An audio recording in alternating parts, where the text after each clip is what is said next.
हरे कृष्णा। तो श्रीमद् भागवतम पर जो कथा है उसको आगे बढ़ाते हुए आज हम परीक्षित महाराज के बारे में चर्चा करेंगे।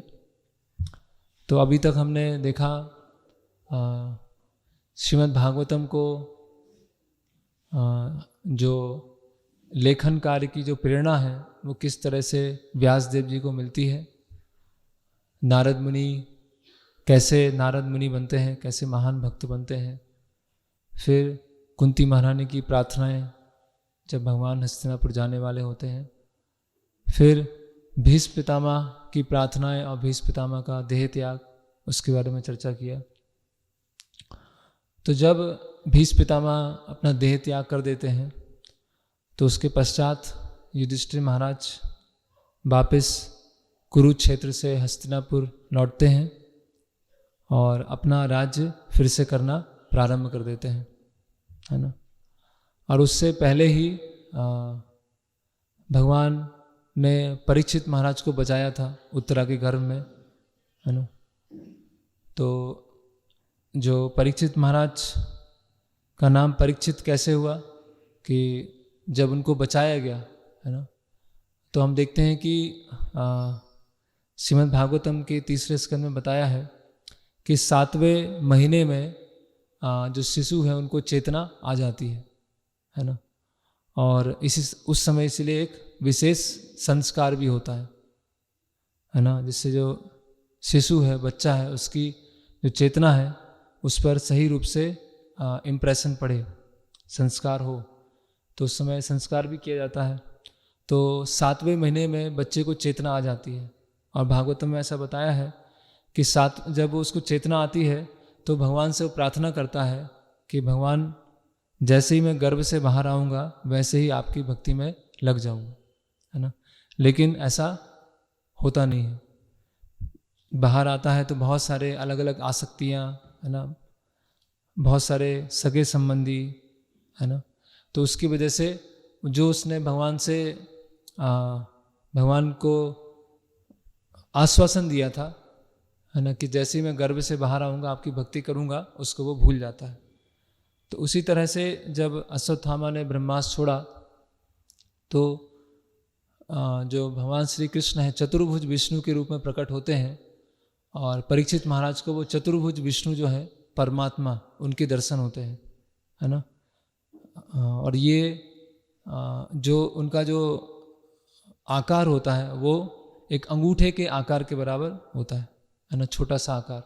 उसको जो शिशु होते हैं वो देखते हैं और उनके कमल, कुंडल, उनके मुख और उनके आभूषण, सब कुछ सुंदर शरीर, है ना, वो सब देखते हुए परीक्षित महाराज बहुत आकर्षित हो जाते हैं, है ना। और जब तत्पश्चात जब गर्भ बच जाता है और परीक्षित महाराज का जन्म होता है तो वो जो शिशु है जिन्होंने अपने गर्भ में उनको देखा, भगवान विष्णु को देखा, उसी रूप को वो अन्य रूपों में देखना चाहते हैं। तो वो ढूंढ रहे हैं जिनका मैंने पहले दर्शन किया था, अभी वो कहाँ है। तो हर किसी का क्या कर रहे हैं, परीक्षा कर रहे हैं, परीक्षण कर रहे हैं। इसीलिए उनका नाम क्या हुआ, परीक्षित, एग्जामिनर। हर किसी का परीक्षा कर रहे हैं वो कहाँ है ना।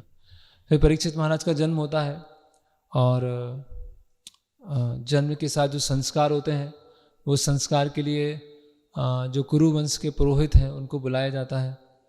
और युधिष्ठिर महाराज पूछते हैं वहाँ पर कि ये जिस शिशु का यहाँ पर जन्म हुआ है क्या वो कुरु वंश का एक सही अधिकारी बनेगा, सही उत्तराधिकारी बनेगा वो, है ना, और भगवान का भक्त होगा। इस तरह से युधिष्ठिर महाराज जो पुरोहित हैं उनसे प्रश्न पूछते हैं। तो जो पुरोहित हैं वो बताते हैं कि ये बल में भीम के समान होगा और योद्धा में अर्जुन के समान होगा, धर्म में स्वयं तुम्हारे समान युधिष्ठिर महाराज के समान होगा, है ना, राजा में भगवान रामचंद्र की तरह होगा और प्रसिद्धि में भरत महाराज की तरह होगा, है ना, और दंड देने में यमराज के समान होगा। तो जितने भी अलग अलग गुण थे वो सारे इस शिशु परीक्षित महाराज में होंगे, है ना। फिर परीक्षित महाराज का नामकरण संस्कार होता है और कुछ समय के बाद जब विदुर हैं हस्तिनापुर वापस आते हैं और यदुवंश पूरी तरह से नष्ट हो चुका है। विदुर घर वापस आते हैं हस्तिनापुर, सब उनसे मिलते हैं, सब उनसे पूछते हैं कि क्या आप तीर्थ यात्रा में गए थे तो आपने क्या क्या किया, किन लोगों से मिले। तो विदुर वहाँ सब कुछ बताते हैं, लेकिन एक घटना नहीं बताते हैं। क्या? यदुवंश का विनाश। क्योंकि यदुवंश का विनाश और भगवान श्री कृष्ण का तिरोभाव अप्राकट्य सुनेंगे तो पांडव बहुत दुखी होंगे, है ना। तो विदुर वो नहीं बताते हैं और फिर विदुर धृतराष्ट्र को उपदेश देते हैं और धृतराष्ट्र और गांधारी घर त्याग देते हैं और विदुर भी चले जाते हैं। फिर उसके पश्चात युधिष्ठिर महाराज अर्जुन को भेजते हैं द्वारिका, है ना। कुछ अलग अलग ऐसे लक्षण दिख रहे थे चारों तरफ, उससे ऐसा प्रतीत हो रहा था कि कुछ न कुछ धर्म की ग्लानि हो रही है ना, धर्म का ह्रास हो रहा है ना। दिन में बारिश होना और जो पालतू पशु हैं वो बहुत हिंसक हो गए हैं, कुत्ते अपने स्वामी में भौंकना चालू कर दिया है ना। तो ऐसे बहुत सारे अलग अलग लक्षण दिखे तो युधिष्ठिर महाराज ने अर्जुन को द्वारिका भेजा और जब द्वारिका से अर्जुन लौटे तो अर्जुन ने समाचार बताया कि भगवान कृष्ण का तिरोभाव हो गया है, भगवान अपने धाम वापस चले गए हैं। तो युधिष्ठिर महाराज और पांचों पांडवों ने निश्चित किया कि अभी हम भी जो परीक्षित हैं उनको राजा बनाकर राज सिंहासन में बैठा के हम भी यहाँ से चले जाएंगे। तो परीक्षित महाराज को राजा बनाया जाता है, राज सिंहासन में बैठते हैं और पांचों पांडव और द्रौपदी चले जाते हैं और वो भगवत धाम चले जाते हैं। उसके पश्चात जब परीक्षित महाराज राजा बन जाते हैं तो परीक्षित महाराज का विवाह उत्तरा राजा की पुत्री से होता है। उनके 4 पुत्र होते हैं जिनमें से एक पुत्र है जन्मेजय, है ना, जो प्रसिद्ध महाभारत में भी आते हैं जन्मेजय। तो अभी समय के साथ क्या क्या है, जैसे ही भगवान श्री कृष्ण इस धराधाम से गए वैसे ही कलियुग ने प्रवेश किया, है ना। अभी जो कली पुरुष है उसको जगह नहीं मिल रही है, कहाँ रहा जाए, और कलियुग को अपना प्रभाव सब जगह दिखाना है ना। लेकिन परीक्षित महाराज का जो राज्य है इतना जबरदस्त है, इतना टाइट है कि कलियुग कहीं बैठ ही नहीं पा रहा है ना। कहीं कलियुग को जगह ही नहीं मिल रही है उसको, है ना। लोग आजकल के समय में देखते हैं, लोग ऐसा सोचते हैं कि हम एडवांस कर रहे हैं, है ना, धीरे धीरे हम एडवांस कर रहे हैं। लेकिन भागवतम में क्या बताया है, ततश्चानु दिनं धर्मा सत्यम शौचम दया क्षमा कालेना बलिना राजन नंसति आयु बला स्मृति। समय के साथ क्या हो रहा है, एडवांसमेंट नहीं हो रहा है, समय के साथ क्या हो रहा है, डिग्रेडेशन हो रहा है ना।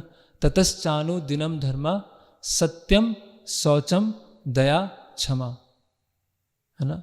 सत्य है, दया है, क्षमा है, शुद्धता है, ये सब गुण क्या है, धीरे धीरे ह्रास होते जा रहे हैं। तो कलयुग में जो धर्म है अपने चारों स्तंभ पे खड़ा हुआ है ना। सत्य, दया, तप, शौच। और सतयुग में, तो सतयुग में अधिकतर जो लोग हैं वो कहाँ रहते हैं, जंगलों में रहते हैं, हंस अवस्था में, है ना, परमहंस अवस्था में, पूरी तरह से भगवान पे निर्भर है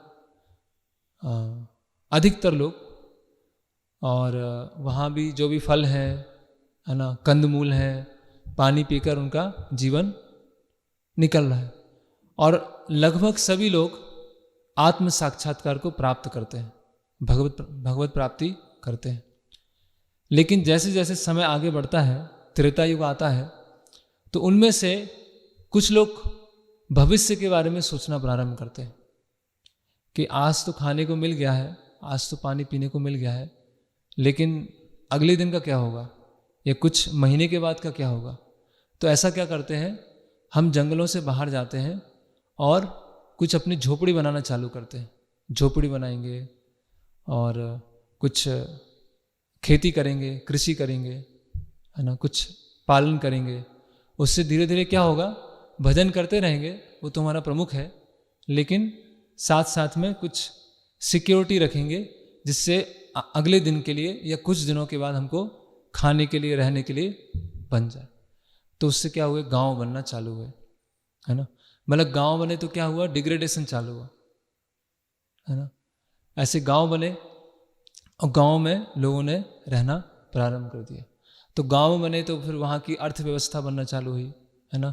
वहाँ पर सामाजिक व्यवस्था बनना चालू हुई और धीरे धीरे ब्राह्मण, क्षत्रिय, वैश्य, शूद्र वो सब बनना चालू हुए। फिर जितना अधिक भौतिक रूप से लोगों ने प्रगति करने का सोचा, उतना अधिक लोग चिंतित होना चालू होगा, है ना। लोगों ने सोचा कि अभी ये जो प्रकृति पे आश्रित जीवन है ना, इसका भी कुछ विश्वास नहीं है ना, कुछ और भी समस्याएं हो सकती हैं।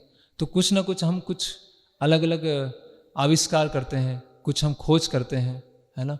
और धीरे धीरे क्या हुआ, नगरों का निर्माण होना चालू हो गया, है ना।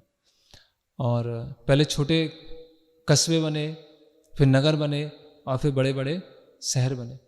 तो एक्चुअली शहरों का बनना, जो शहरीकरण है वो विकास नहीं है। शहरीकरण क्या है, वो डिग्रेडेशन है ना। लोग सोचते हैं कि गांव से हम शहर जा रहे हैं तो एडवांस हो रहे हैं, है ना, लेकिन गांव से शहर जा रहे हैं मतलब हम डिग्रेड हो रहे हैं।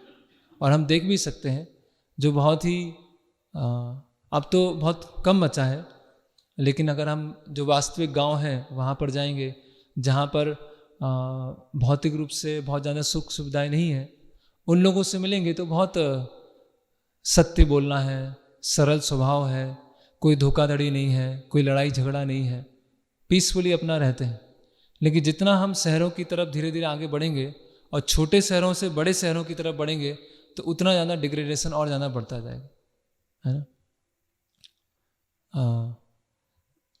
जो बड़े शहर है ना, वहाँ कोई भी एक व्यक्ति हो जो पूरे दिन में कभी झूठ ना बोलता हो, क्योंकि झूठ के बिना काम चलेगा ही नहीं, क्योंकि आपके आसपास के लोग सब ऐसे हैं, है ना।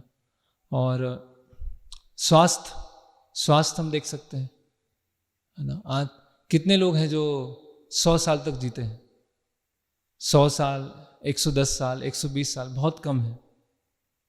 तो और जितना लोग गांव में हैं, प्रकृति के नज़दीक हैं, उतने अधिक स्वस्थ हैं वो, चाहे मानसिक रूप से हो या शारीरिक रूप से हो, दोनों तरह से स्वस्थ हैं।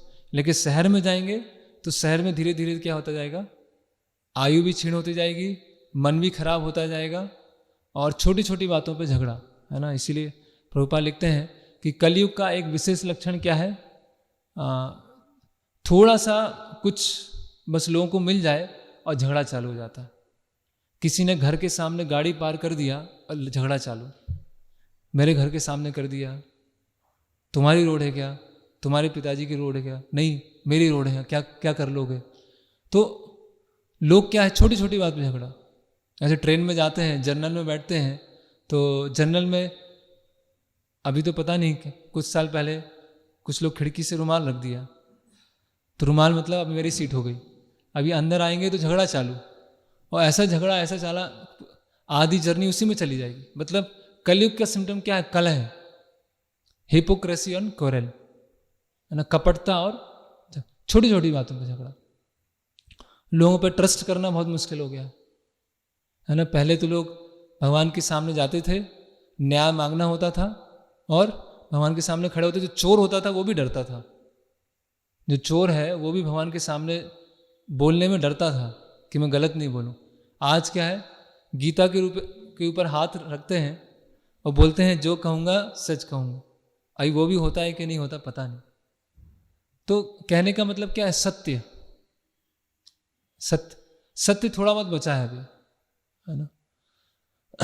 लोगों का खान पान, लोगों का रहन सहन, है ना, बहुत ही है ना बिगड़ता जा रहा है, बहुत ज़्यादा गिरता जा रहा है ना। लोगों को खाने के लिए सही चीज़ें उपलब्ध नहीं है, हवा सही उपलब्ध नहीं है, पानी उपलब्ध नहीं है, और लोग उसको सोचते हैं कि हम एडवांस हैं, है ना। आज अगर किसी को बोला जाए कि हम खेती करने जा रहे हैं, है ना, मैं पढ़ाई करके खेती करूँगा, बोले खेती क्या करोगे, है ना, किसी मल्टीनेशनल कंपनी में जाओ, वहाँ पर अपना जॉब करो, है ना। तो लोगों के मन में ये विचारधारा चली गई है, ये आधुनिक विचारधारा है कि हम सब क्या है, प्रोग्रेस कर रहे हैं, हम सब एडवांस कर रहे हैं। और ये विचारधारा कहाँ से आई है? ये विज्ञान से आई है। विज्ञान में हमको यही से लोग बोलते हैं ना, अरे सतयुग था, प्रूफ क्या है उसका, त्रेता युग था, प्रूफ क्या है। भाई सतयुग में नगरों की जरूरत ही नहीं थी, सतयुग में गांव की आवश्यकता नहीं थी। वो तो जो धीरे धीरे गांव बने, नगर बने, तो लोगों को आवश्यकता हुई, लोग पूरी तरह से भगवान पर निर्भर थे, है ना। लोग अभी लोग इतने एडवांस हो गए हैं कि बच्चे को भी घर में मार सकते हैं, है ना। पहले नहीं मार सकते थे, अब मार सकते हैं, इतने एडवांस हो गए लोग, है ना। और पहले गाय को माँ की तरह रखा जाता था, बैल को पिता की तरह। अभी इतने एडवांस हो गए हैं कि गाय की आवश्यकता नहीं है, उसको कत्ल खाने में भेज दिया, है ना। तो परिवार टूट रहे हैं, है ना। संयुक्त परिवार अभी क्या हो गया, एक स्वप्न जैसा हो गया। तो ये कोई एडवांसमेंट नहीं है, ये डिग्रेडेशन है। तो इस तरह से अलग अलग जो लक्षण है वो अभी कहाँ पर है, कहाँ पे पैर जमाएं। तो कली पुरुष ये सोच रहा था। तो परीक्षित महाराज जो है अपने पूरे राज्य में भ्रमण कर रहे हैं, पूरे संसार में भ्रमण कर रहे हैं, और भ्रमण करते हुए एक जगह पहुंचते हैं जहां पर एक शूद्र है ना, शूद्र व्यक्ति है, वो राजा का वेश धारण किया है और एक गाय को और एक बैल को डंडे से मार रहा है ना। और जो गाय है उसकी आंखों में आंसू है, और बैल है उसका केवल एक पैर बचा है, और 3 पैर क्या है उसके टूट गए, और वो भी एक पैर क्या है लड़खड़ा रहा है। तो जब परीक्षित महाराज ऐसा दृश्य देखते हैं तो बहुत ही आश्चर्यचकित हो जाते हैं, है ना। पांडवों के राज्य में, कुरु वंश के राज्य में ऐसा कैसे हो सकता है ना। मतलब ये बहुत बड़ी एक बात है कि गाय को और बैल को कोई कैसे मार सकता है ना। आज के परिप्रेक्ष्य में हम देखेंगे तो गाय ऐसे घूम रही है ना, गाय की परवाह नहीं है, या गाय कट रही है तो लोग बहुत आम बात हो गई, है ना। तो पहले जो राजा थे ऐसा नहीं कि अपनी प्रसिद्धि के लिए ऐसे अलग अलग जगह भ्रमण करते थे और शासन करना चाहते हैं। राजा जाते थे, सब जगह भ्रमण करते थे, किसके लिए, कि राज्य में धर्म के नियमों का पालन हो रहा है कि नहीं हो रहा है। और जहाँ भी वो धर्म के नियमों का पालन नहीं होता था वहाँ पर वो दंड देने के लिए तैयार होते थे। ऐसा नहीं होता था कि आजकल के जो राजा हैं वो अपने कैबिन में बैठे हुए हैं, अपने ऑफिस में बैठे हुए हैं, और बाकी लोगों को आगे भेज दिया कि जाओ तुम लड़ो, तुम देखो। यहाँ पर वो अपना एसी में बैठे हुए हैं, है ना। स्वयं परीक्षित महाराज अकेले निकले हैं, कहीं भी किसी भी तरह का अधर्म नहीं होना चाहिए। तो फिर ये अध्याय 17 है जिसका नाम है कली को दंड तथा पुरस्कार। तो इस अध्याय पे आज हम चर्चा करेंगे, है ना। तो परीक्षित महाराज ने जब ये दृश्य देखा कि गाय और बैल को इस तरह से मारा जा रहा है ना, तो उनको बहुत ज़्यादा क्रोध आया। और बैल और गाय की स्थिति ऐसी थी जैसे उनका कोई स्वामी ना हो, जो किसी के वो संरक्षण में ना हो, है ना। तो हम इसमें बहुत सारे महत्वपूर्ण विषयों की चर्चा करेंगे कि सबसे पहले कि आजकल का जो एडमिनिस्ट्रेशन है ना, एक्चुअली इस अध्याय के अगर हम तात्पर्यों को पढ़ेंगे, है ना, श्रील प्रभुपाद ने एक बार बोला कि मुझे आश्चर्य हो रहा है कि मैंने ऐसी पुस्तकों को लिखा है वो अभी तक गवर्नमेंट ने मुझे अरेस्ट नहीं किया। मैंने ऐसा ऐसा लिखा है किताबों में गवर्नमेंट के बारे में, सरकार के बारे में, मुझे अचंभित होता हूँ कि मुझे अभी तक अरेस्ट नहीं किया गया। जब यहाँ पढ़ेंगे हम कि राजा कैसा है, राजा क्या कर रहा है, धर्म के नियमों को कैसे पालन हो रहा है, तो एकदम स्पष्ट रूप से आ रहा है कि आजकल के राजा कैसे हैं, आजकल के मंत्री कैसे हैं। तो आजकल का जो प्रबंधन है, एडमिनिस्ट्रेशन है, वो क्या है, शूद्रों के द्वारा संचालित है, शूद्र एडमिनिस्ट्रेशन। कली पुरुष क्या है, शूद्र है। शूद्र मतलब उसकी उच्च वर्णों का जो कार्य करना है उसकी योग्यता नहीं है, योग्यता नहीं है, लेकिन कृत्रिम रूप से अपनी योग्यता को स्थापित करना चाहता है। ये सबसे पहले लक्षण है कलयुग का। किसी व्यक्ति में उस कार्य को करने की योग्यता नहीं है, लेकिन अपने आप को इतना ज़्यादा पफ्ड अप है ना, अहंकारी समझता है कि मुझे योग्यता है। और उसमें जो सबसे सर्वश्रेष्ठ हैं आजकल के क्या है, राजा है ना। और पहले तो अहंकारी हैं, राजा बन गए हैं, कोई योग्यता नहीं है। अभी राजा का क्या काम करना क्या है, राजा मतलब राजर्षि, जो धर्म के नियम चल रहे हैं कि नहीं चल रहे हैं उसको देखेंगे, ठीक है। अभी ये राजा क्या कर रहा है, बैल को मार रहा है। बैल कौन है, साक्षात धर्म है ना। तो धर्म को इतना मारा कि एक पैर बचा है बस, और वो भी क्या हो रहा है, एक पैर लड़खड़ा रहा है, वो भी ऐसा लग रहा है कि गिर जाएगा वो। तो सतयुग में चारों पैर थे, धीरे धीरे कम होते गए, और कलयुग में केवल एक पैर बचा है। वो कौन सा है, सत्य का। और वो भी सत्य क्या है, लड़खड़ाना चालू हो गया, ठीक है। तो आजकल के जो राजा हैं वो धर्म को इसी तरह से नष्ट करने में लगे हुए है ना। वो कली पुरुष बैल को मार रहा है, उसी तरह की आजकल की जो सरकार है वो क्या कर रही है, ऐसे अलग अलग तरह के विचार, ऐसे अलग अलग तरह की पॉलिसीज, ऐसे अलग अलग तरह की गतिविधियां लेके आ रही है कि समाज में धर्म का नाम हट जाए, और जितना भी थोड़ा बहुत धर्म बचा है वो भी क्या हो गया है, डगमगा रहा है, जैसे वो बैल डगमगा रहा है ना। तो जो परीक्षित महाराज पूछते हैं, सबसे पहले बैल से पूछते हैं, है ना। और बैल दिखने में कैसा लग रहा है, एकदम श्वेत कमल पुष्प की तरह, एकदम सफेद कमल पुष्प की तरह, इसमें कोई भी किसी भी तरह का कलंक नहीं है ना, वाइटिस लोटस फ्लावर।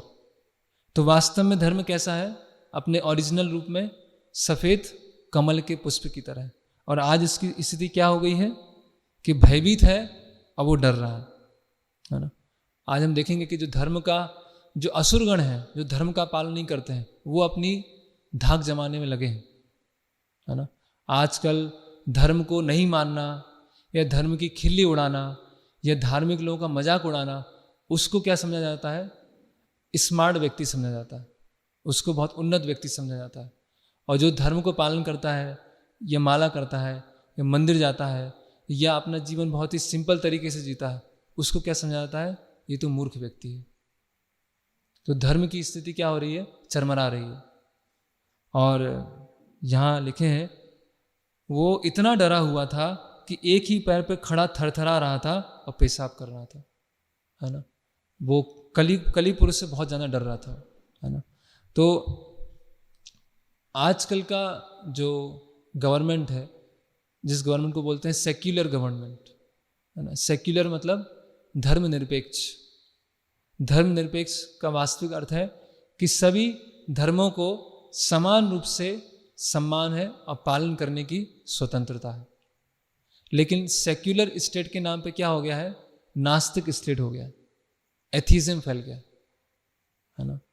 आज हम देखते हैं हमारे ही देश में जितने भी चर्च हैं या मस्जिद हैं उस पर गवर्नमेंट का कोई कंट्रोल नहीं है, लेकिन जितने मंदिर हैं,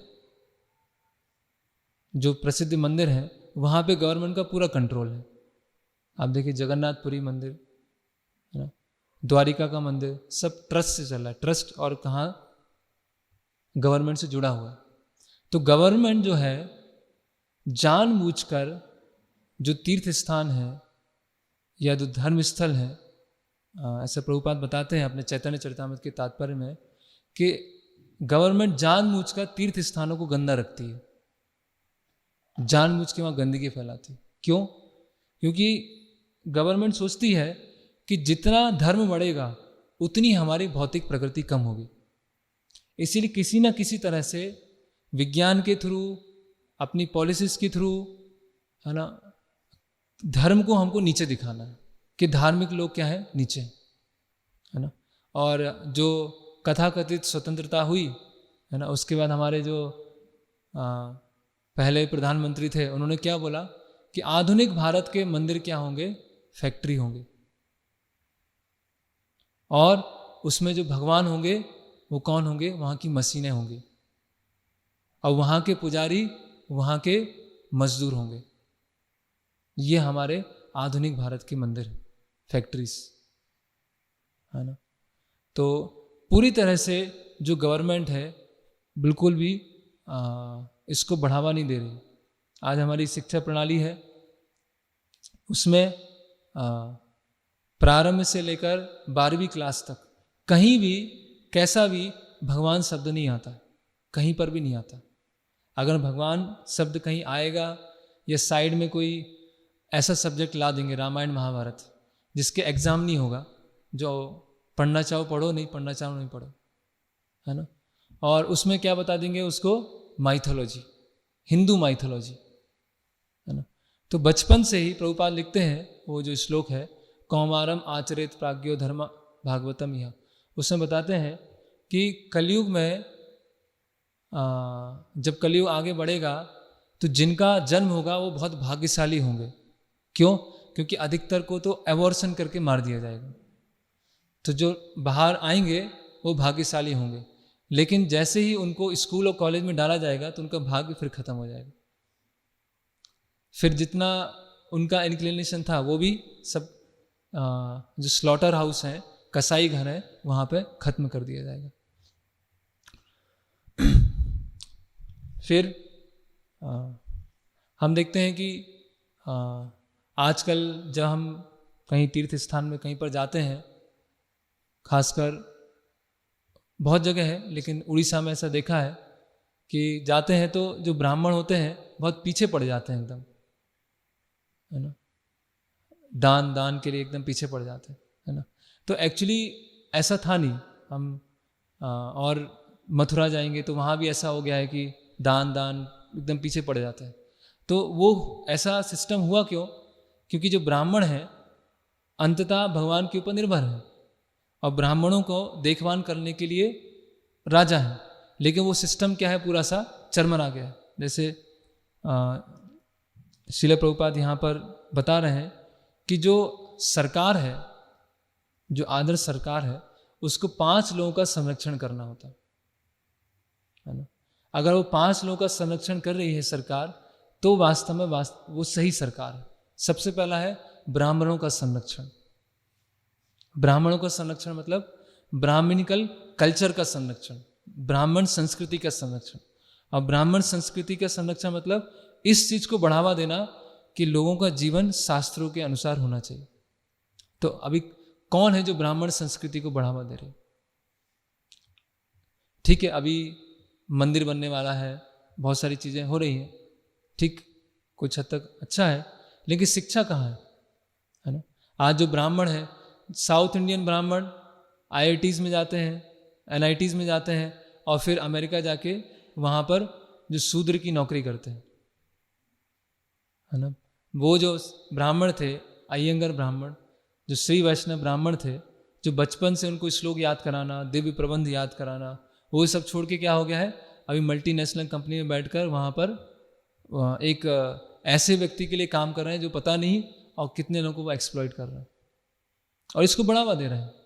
अगर आज कोई ऐसे जॉब या कुछ नहीं करे और एक ब्राह्मण की तरह है जिसका मन और इंद्रियां नियंत्रित हैं और शास्त्रों का प्रचार कर रहा है, तो उसको कोई सपोर्ट करेगा नहीं, गवर्नमेंट ही सपोर्ट नहीं करेगी, है ना। अगर कोई फैक्ट्री बनाना चाहेंगे तो बहुत जल्दी परमिशन मिल जाएगी, कारखाना डालना चाहेंगे लेकिन मंदिर बनाना है तो उसके लिए बहुत मुश्किल। तो ब्राह्मण संस्कृति का कोई और शास्त्र को क्या बोल दिया है, शास्त्रों को उन्होंने बोल दिया है ये तो 3000 BC में लिखे गए। अभी जो वेद हैं जो सबसे शुरुआत से आए थे, सृष्टि के प्रारंभ से हैं, उनको उन्होंने क्या लिख दिया, 3000 BC में लिखे।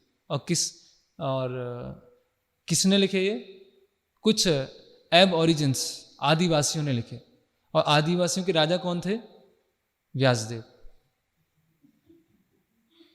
है ना, माइथोलॉजिकल सीयर, है ना। एक जैसे ये सब जो यूरोप से अलग अलग लोग आए और भारत में उन्होंने प्रचार किया, तो सभी बोलते थे ये शास्त्र क्या है, ये गार्बेज है, कचरा है ना। और भारतीयों को कैसे बनाना है हमको, उनका कलर है और कलर में वो भारतीय है, लेकिन थॉट्स में क्या है, अंग्रेजी है। खून में भारतीय है, लेकिन पूरा उनका जो रहन सहन है वो कैसा है, अंग्रेजों की तरह। तो इस तरह से ब्राह्मण ही नहीं बचे हैं। अभी ब्राह्मण कौन है, करप्टेड ब्राह्मण हो गए। फिर दूसरा प्रभुपाद बता रहे हैं किसकी रक्षा होना चाहिए, गाय की, है ना। तो आगे हम देखेंगे जो गाय है उसका जो दूध है उसको क्या बोलते हैं, प्रभुपाद लिख रहे हैं लिक्विड रिलीजियन,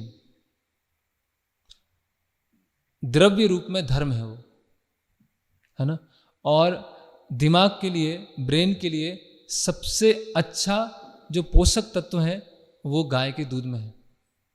अगर कोई नियमित रूप से गाय का दूध, है ना, अभी वो हाइब्रिड गाय नहीं होना चाहिए, सही गाय है तो गाय का दूध पीता है, और ऐसी गाय जो बहुत प्रसन्नचित है ना।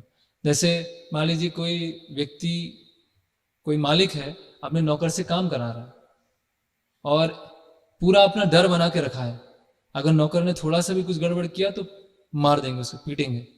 तो नौकर क्या होगा, एकदम डरा डरा, एकदम बहुत ऐसे काम करेगा, है ना। लेकिन अगर वही नौकर की सारी आवश्यकताओं को रखा जा रहा है ना, उसको देखा जा रहा है, तो नौकर बहुत प्रसन्नचित होकर अपनी आवश्यकता से अधिक भी काम करेगा।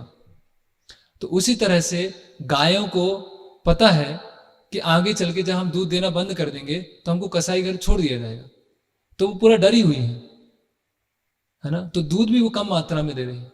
अगर वही गाय अगर प्रसन्नचित है ना, अच्छी तरह से उनकी देखभाल की जा रही है, तो प्रभुपाद लिखते हैं कि वास्तव में मनुष्य गाय की देखभाल नहीं करता है, गाय मनुष्य की देखभाल करती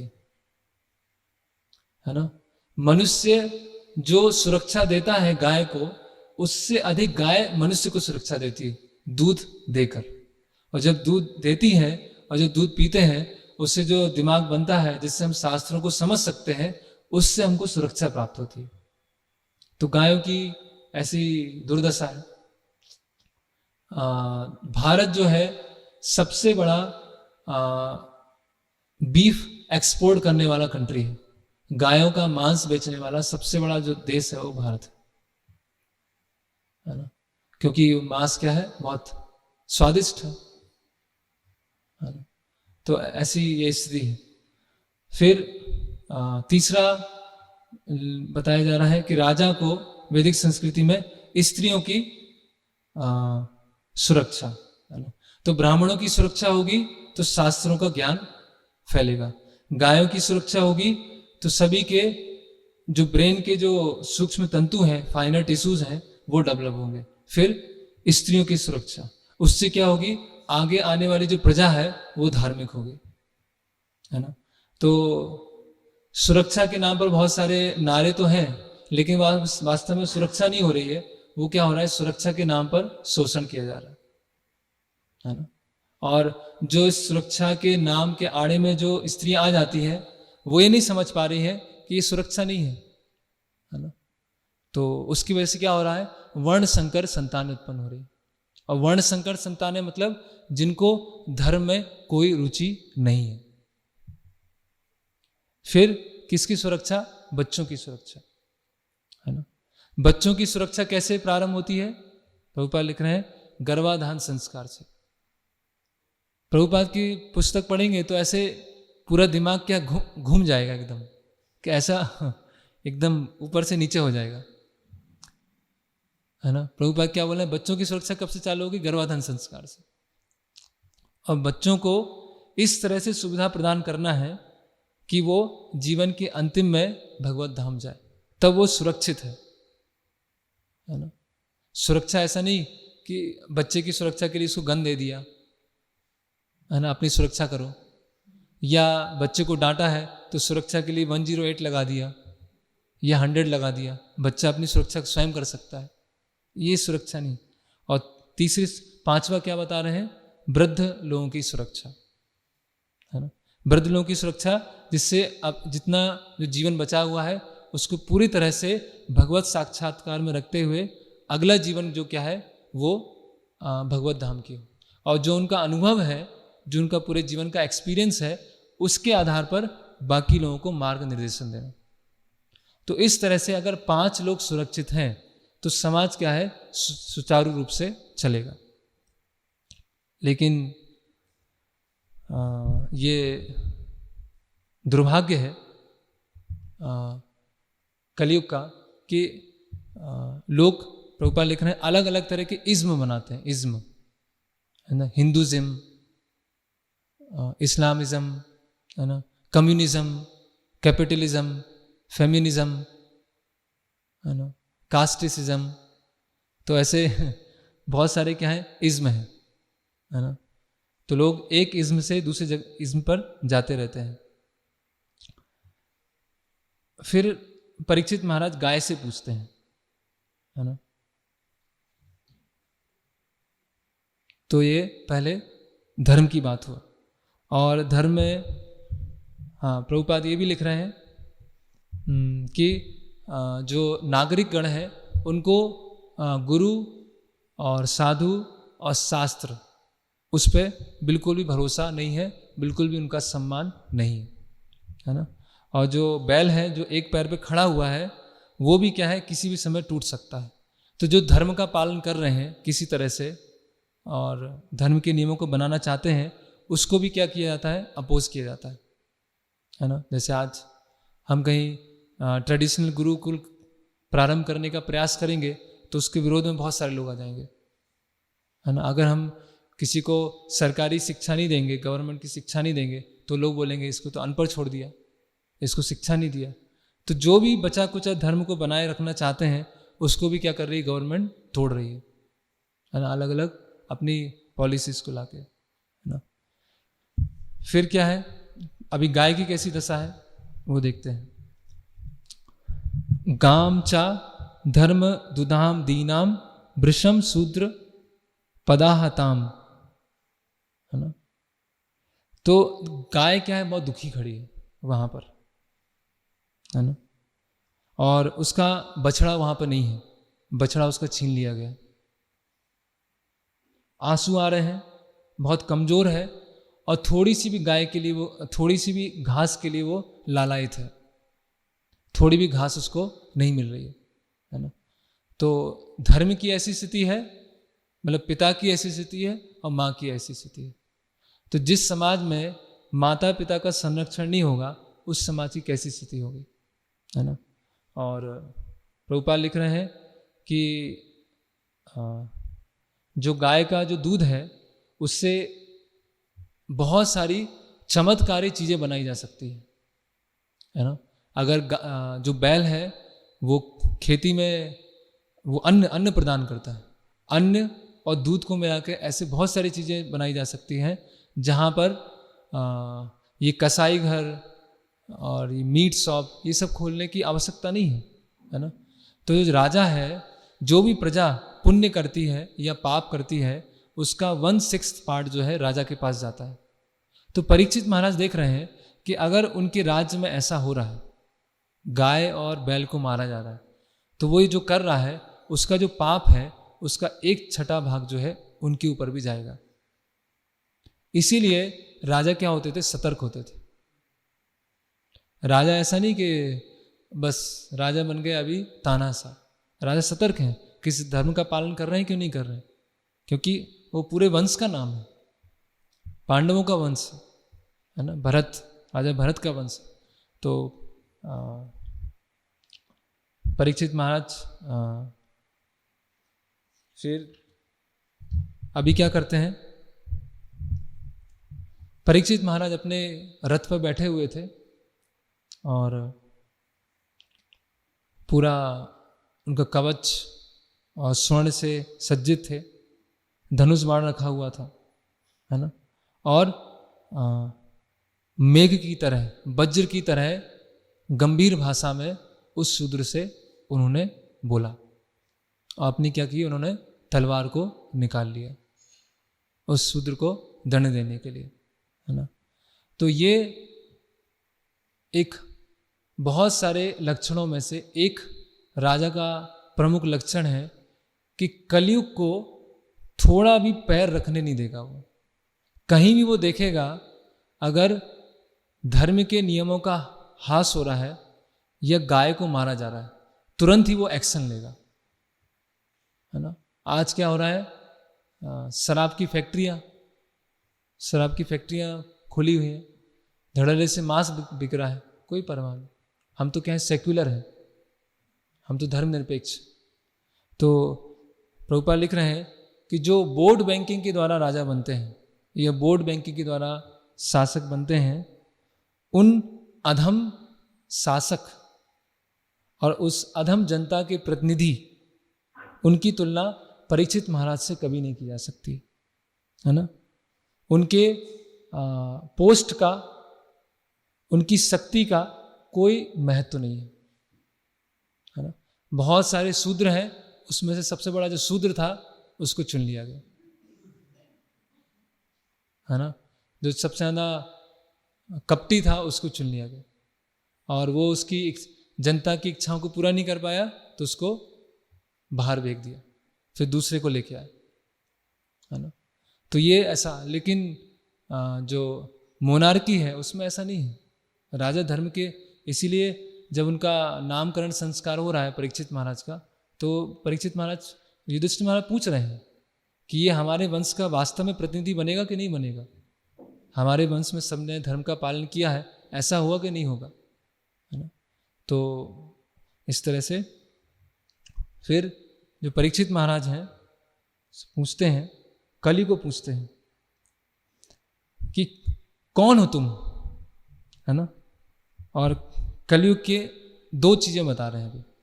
कैसा है कली, तुम हो बलवान, शरीर से हट्टे कट्टे दिख रहे हो, लेकिन एक कमजोर व्यक्ति को मार रहे हो, जिसका संरक्षण करना चाहिए उसको तुम मार रहे हो और खुद हट्टे कट्टे हो। ये कलयुग का तीसरा लक्षण आया। और तुम दिख रहे हो राजा की तरह, लेकिन जो भी द्विज हैं, ब्राह्मण, क्षत्रिय या वैश्य, उनके कार्यों के विपरीत ही कार्य कर रहे हो तुम, है ना। तो ये चौथा लक्षण है ना।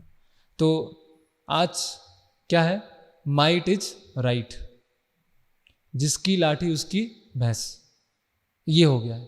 पहले क्या होता था, माइट इज राइट नहीं होता था, पहले होता था स्क्रिप्चर्स के अकॉर्डिंग कौन बोल रहा है उसकी बात रखी जाएगी, उसकी बात मानी जाएगी।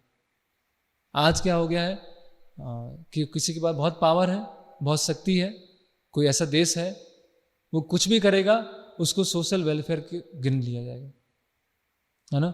अभी जो कुछ इस्लामी देश हैं वहाँ पर तेल के कुएं हैं, लेकिन साथ में आतंकवादी भी बैठे वहाँ पर, जो अमेरिका ऐसा बोल रहा है। तो हमें जितने भी वहाँ मिडिल ईस्ट देश हैं उनको आतंकवाद से मुक्त करना है। तो क्या करेंगे, हम वहाँ पर आक्रमण करेंगे और फिर क्या कर देंगे, सारे आतंकवादियों को हटा देंगे, ठीक है। लेकिन आतंकवादियों को नहीं हटाना है, क्या करना है, वहाँ पर अपने तेल के कुएं पर आधिपत्य जमाना, जिसको बोलते हैं अंतरराष्ट्रीय गुंडागर्दी, है ना। गली में भी होती है और इंटरनेशनल लेवल पे भी होती है ना। जो जितना शक्तिशाली वो है। और ऐसा हम देखते भी हैं, लोग जो पोस्ट पर होते हैं तो पोस्ट पर इसीलिए हैं क्योंकि वो उनके ऊपर जो पोस्ट है उसको फॉलो कर रहे हैं, वो उनके ऊपर की पोस्ट को फॉलो कर रहे हैं और सबसे ऊपर कृष्ण को फॉलो कर रहे हैं। तो वो चाहे राजाओं की परंपरा हो या गुरु शिष्य परंपरा हो, सब जगह ये चल रहा है।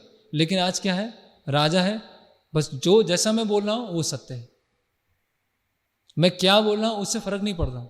अगर मैं पूरा ऐसे गुस्से के साथ और ऐसे ऑडेसियस, मतलब ऐसे ऑडेसियस क्या बोल, ऐसे बलपूर्वक अपनी बात को रख रहा हूं तो वो सत्य है, उससे फर्क नहीं पड़ा मैं क्या बोला।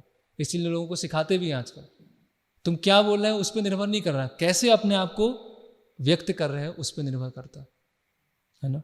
तो शक्ति है, लेकिन किसको मार रहे हैं, असहाय को मार रहे हैं। जिनका संरक्षण करना चाहिए उनको आज मारा जा रहा है। ऐसे ही हो गया ना, ब्राह्मणों को, बच्चों गर्भ में, स्त्रियां, वृद्ध, संरक्षण नहीं है। तो संरक्षण की वजह से क्या हो रहा है, ऐसे कलयुग का वातावरण और खराब होता जा रहा है। फिर क्या है, वो है नाम के द्विज, नाम के ब्राह्मण है, नाम के क्षत्रिय है या नाम के वैश्य है, उनकी क्रियाएं कैसी हैं, शूद्र की तरह। इसीलिए बताया गया है कलो शूद्र संभव। कलयुग में सारे शूद्र भरे हुए, कोई बुद्धिमान है ही नहीं, केवल पैर ही बचा है, शरीर का हाथ पेट सिर कट चुका है। एक बार प्रभुपाद एक जगह लेक्चर में बताते हैं कि अगर पूरे देश में एक भी गाय कट रही है, एक भी गाय काटी जा रही है, तो उसका पाप सारे देशवासियों को लगेगा, है ना। तो आज कितनी साल में कई करोड़ों गायों को भेज दिया था, और हम सुबह उठते ही साथ जितने भी प्रोडक्ट यूज कर रहे हैं वो ही यूज कर रहे हैं। उठते हैं सबसे पहले टूथपेस्ट में क्या है, टूथपेस्ट में देखेंगे कोलगेट है, क्लोजअप है, उसमें हड्डियां हैं, गाय की हड्डी है ना। अभी हमने व्रत रखा है और व्रत के दिन हम मंजन कर रहे हैं, बहुत अच्छा व्रत है हमारा, नॉन वेजिटेरियन व्रत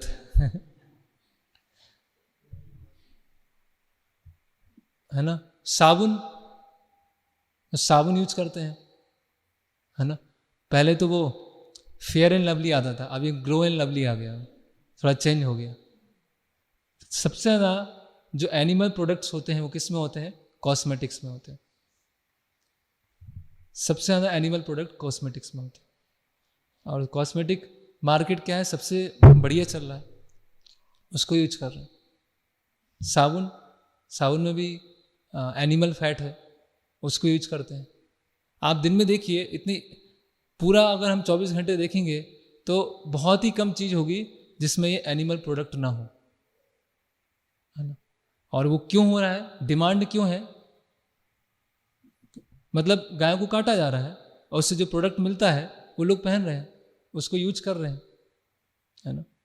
और इसीलिए जहाँ पे भी यज्ञ होते थे या डीटी वर्शिप होते थे, वहाँ पर ऐसी चीज़ें ले जाना बिल्कुल अवांछनीय है, वहाँ नहीं ले जा सकते। लेकिन वो लोगों को पता ही नहीं अभी शुद्ध क्या है अशुद्ध क्या है ना। फिर आगे परीक्षित महाराज बोलते हैं कि धूर्त, तुम्हारी साहस कैसे हुआ कि इस निर्दोष गाय को तुम मार रहे हो। तुमको ऐसा लग रहा है कि भगवान कृष्ण और गांडीवधारी अर्जुन यहाँ से चले गए हैं तो तुम कुछ भी कर सकते हो, है ना। और किसी निर्दोष को एकांत स्थान में मारना, इसलिए तुम अपराधी हो और वध करने के योग्य हो। अभी मैं तुम्हारा वध करूंगा, है ना। अभी कली को वो बता देते हैं। फिर अभी गाय से और बैल से बात करते हैं परीक्षित महाराज, है ना। गाय और बैल के बीच में, बैल और परीक्षित महाराज के बीच में बातचीत चालू होती है। तो परीक्षित महाराज पूछते हैं कि तुम कौन हो, श्वेत कमल जैसे कोई बैल हो या कोई देवता हो, और तुम्हारे 3 पैर खो चुके हैं और केवल 1 पैर पर तुम चल रहे हो, तो क्या तुम बैल का रूप धारण किए हुए कोई देवता हो जो हमें बताने आए हो कि आगे चल के भविष्य में ऐसा होने वाला है, धर्म और गाय को ऐसी स्थिति होगी, है ना। फिर वो बताते हैं कि कुरुओं के राज्य में, कुरु वंश में कभी भी ऐसा नहीं हुआ है कि किसी बैल के आंखों में आंसू आए, है ना। और आज तक किसी भी राजा ने इस तरह से उपेक्षा नहीं की है। तो तुम्हारी ऐसी स्थिति कैसे हुई वो मुझे बताओ। ये पता है कि कली ने किया है, लेकिन वो परीक्षित महाराज जानना चाह रहे हैं कि यही वास्तव में दोषी है कि नहीं, है ना। तो इस तरह से परीक्षित महाराज पूछते हैं, और बहुत लंबा वर्णन है इसमें। बैल से पूछ रहे हैं कि तुम्हारी स्थिति किसने किया, है ना। लेकिन जो बैल है वो बोलते हैं कि बैल इनडायरेक्टली बोलते हैं कि उसका जो तात्पर्य है कि अभी ये कलयुग क्या है, प्रवेश करने वाला है, और इसको क्या है, यहीं पर रोकना है ना। क्योंकि जैसे भगवान कृष्ण गए, अभी कलयुग आ गया, तो कलयुग ने क्या है, अपना ये लक्षण दिखाने चालू कर दिए। तो अभी ये जो बात काफ़ी लंबी चलती है, उसको हम चर्चा नहीं करेंगे। उसके पश्चात परीक्षित महाराज निर्णय लेते हैं कि इस कली पुरुष को क्या है, अभी वध करना पड़ेगा, है ना। तो परीक्षित महाराज अपनी तलवार निकालते हैं उसको मारने के लिए, और जो कली पुरुष है वो क्या करता है, उसको सरेंडर कर देते हैं। परीक्षित महाराज को वो शरणागति ले लेते हैं।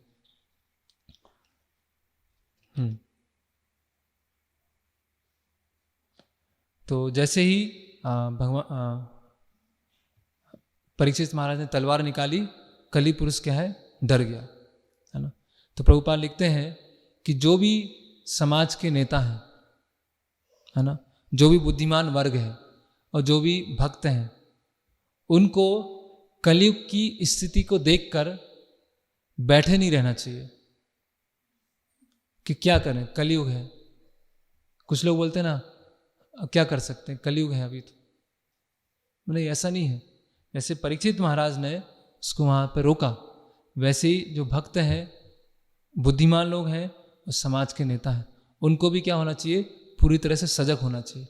ये कलयुग बिल्कुल भी इंटर नहीं कर पाए। प्रभुपाद उपमा दे रहे हैं कि अगर बारिश हो रही है तो कोई सोचे अभी तो बारिश हो रही, मैं क्या करूँ, मैं तो भीग ही जाऊँगा। ऐसा नहीं है, भगवान ने बुद्धि दी है। अब रेनकोट, छाता उपयोग करके बारिश से बच सकते हैं। तो ऐसा नहीं बोल सकते हैं कि कलयुग है, ऐसी जमाना हो गया, अभी भक्ति क्या करेंगे, अभी तो कुछ हो ही नहीं सकता है। हम करना चाहते हैं लेकिन चारों तरफ तो लोग ऐसे ही हैं, मैं कुछ नहीं कर सकता। ऐसा नहीं है ना। तो प्रभुपाद लिखे कि बहुत सारे एंटी करप्शन सोसाइटी बनाई जाती है, लेकिन उन एंटी करप्शन सोसाइटी में करप्शन होता है अंदर, है ना। बहुत सारे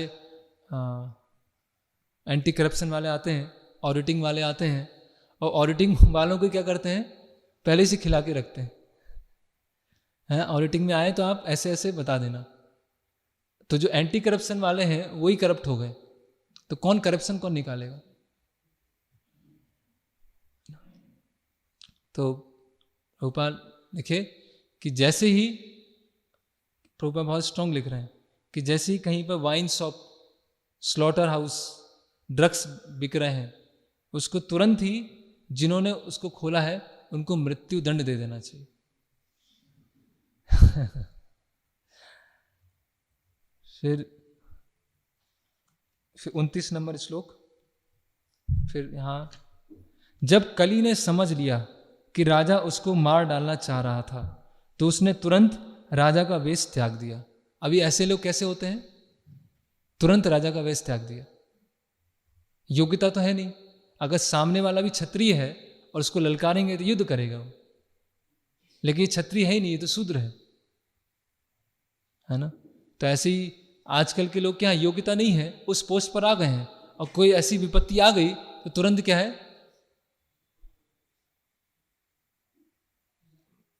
रिजाइन कर देंगे या उसमें आएंगे नहीं, इन्वॉल्व नहीं होंगे, बाकी लोगों को आगे कर देंगे, है ना। तो कली ने क्या किया, अपना वेश त्याग दिया और फिर भयभीत होकर अपना सिर परीक्षित महाराज को आत्मसमर्पण कर दिया, है ना। फिर आगे 30 नंबर श्लोक।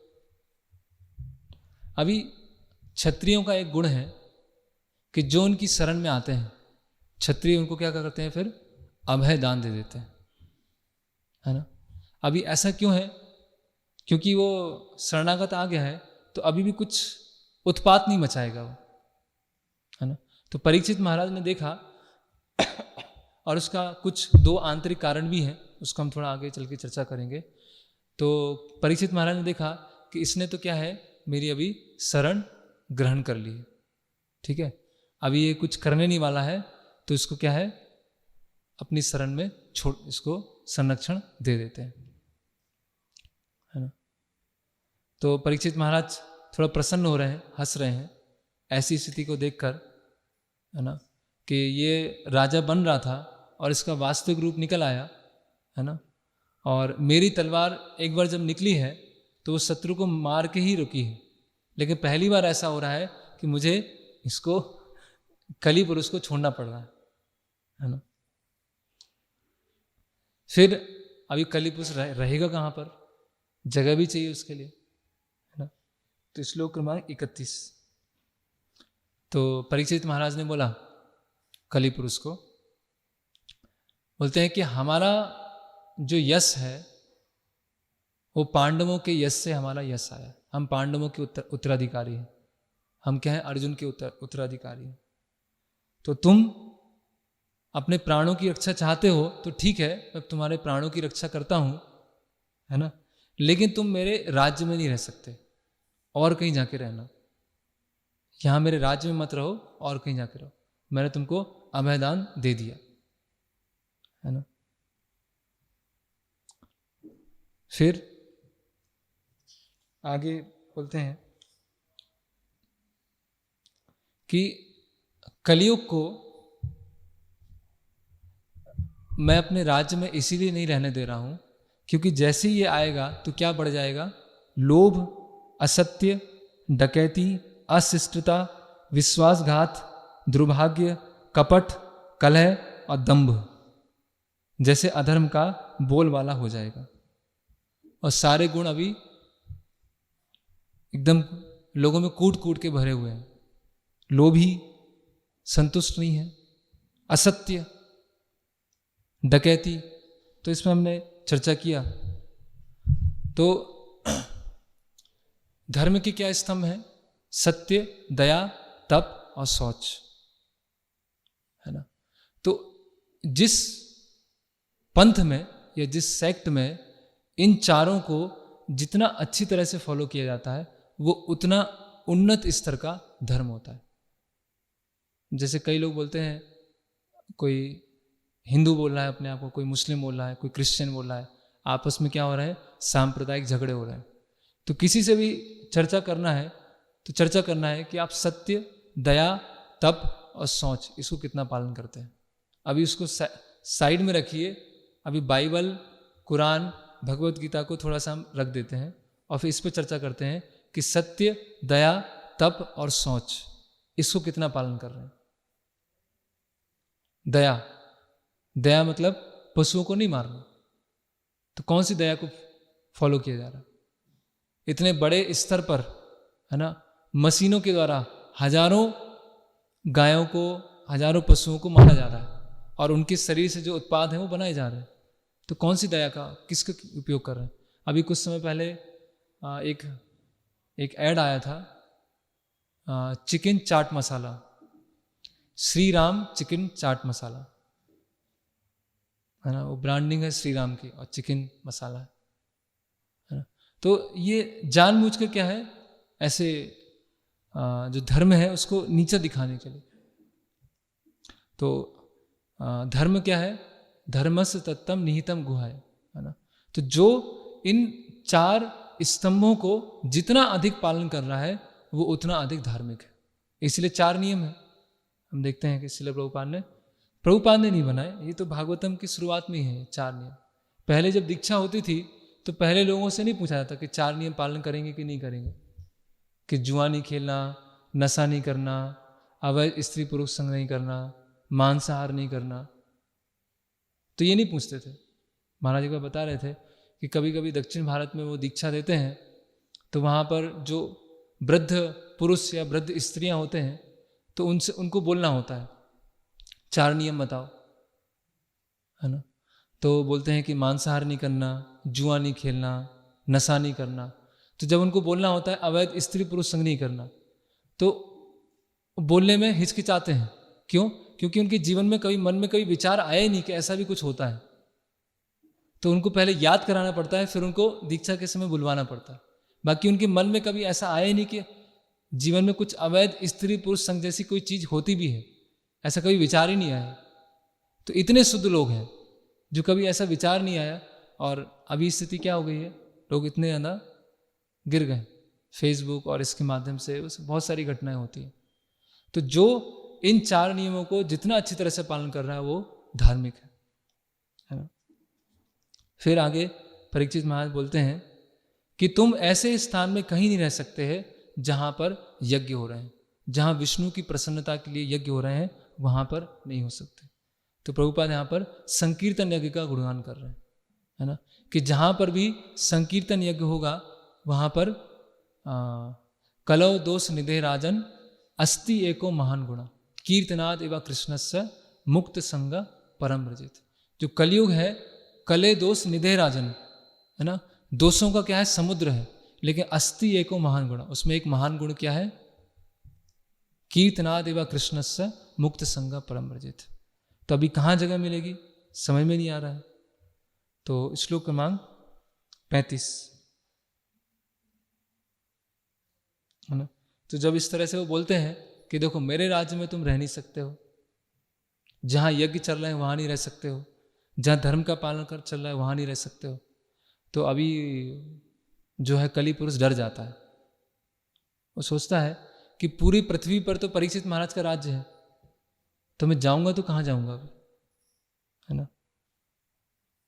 तो फिर कली पुरुष की स्थिति को देखकर कली तो बोलता है कि मैं आपकी आज्ञा से जहां भी जाऊंगा, पहले वो विचार करता है कि परीक्षित महाराज ने शरण तो दे दिया है, मैं उन्हीं के राज्य में कहीं जाके छुप जाऊंगा, अपना काम चालू कर दूंगा।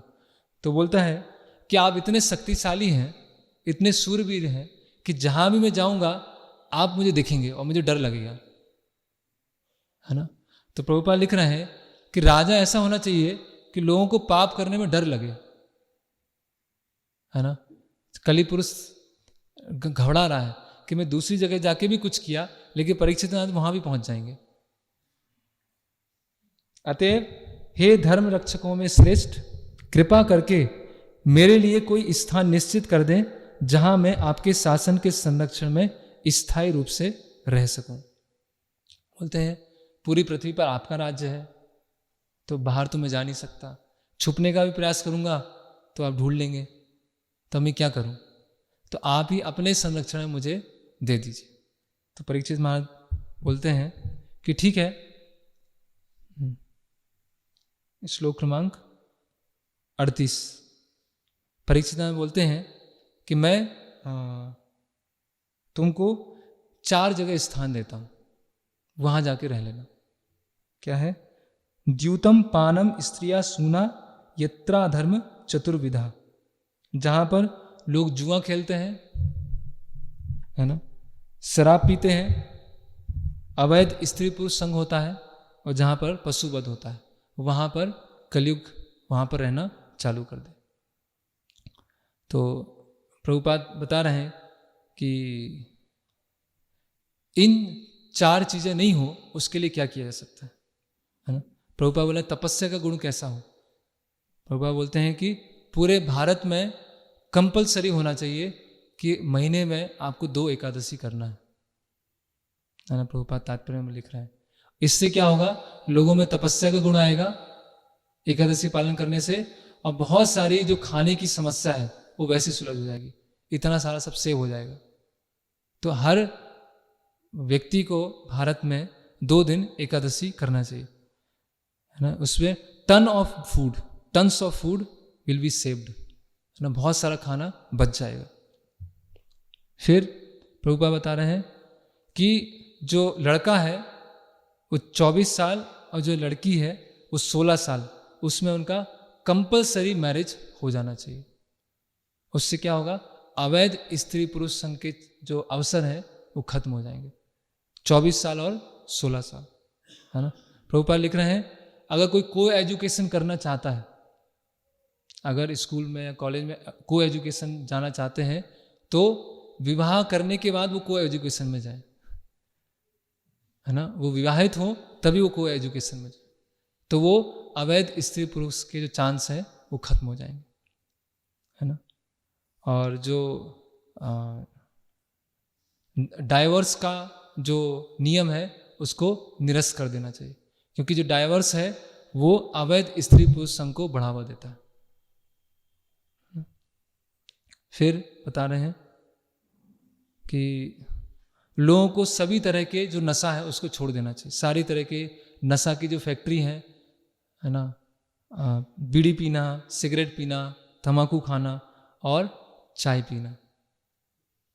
ऊपर लिख रहे हैं drinking tea must be prohibited, चाय भी छोड़ देना चाहिए, है ना। ये सब क्या है, नशा है ना। टी क्विक, एक भक्त ने आर्टिकल लिखा था, अर्थ क्विक आया था भुज में, उसके बाद उन्होंने लिखा टी क्विक, कि अर्थ क्विक में इतना बड़ा जो नुकसान हुआ है उसको उसकी भरपाई की जा सकती है अगर पूरे भारत के लोग 7 दिन चाय ना पिए।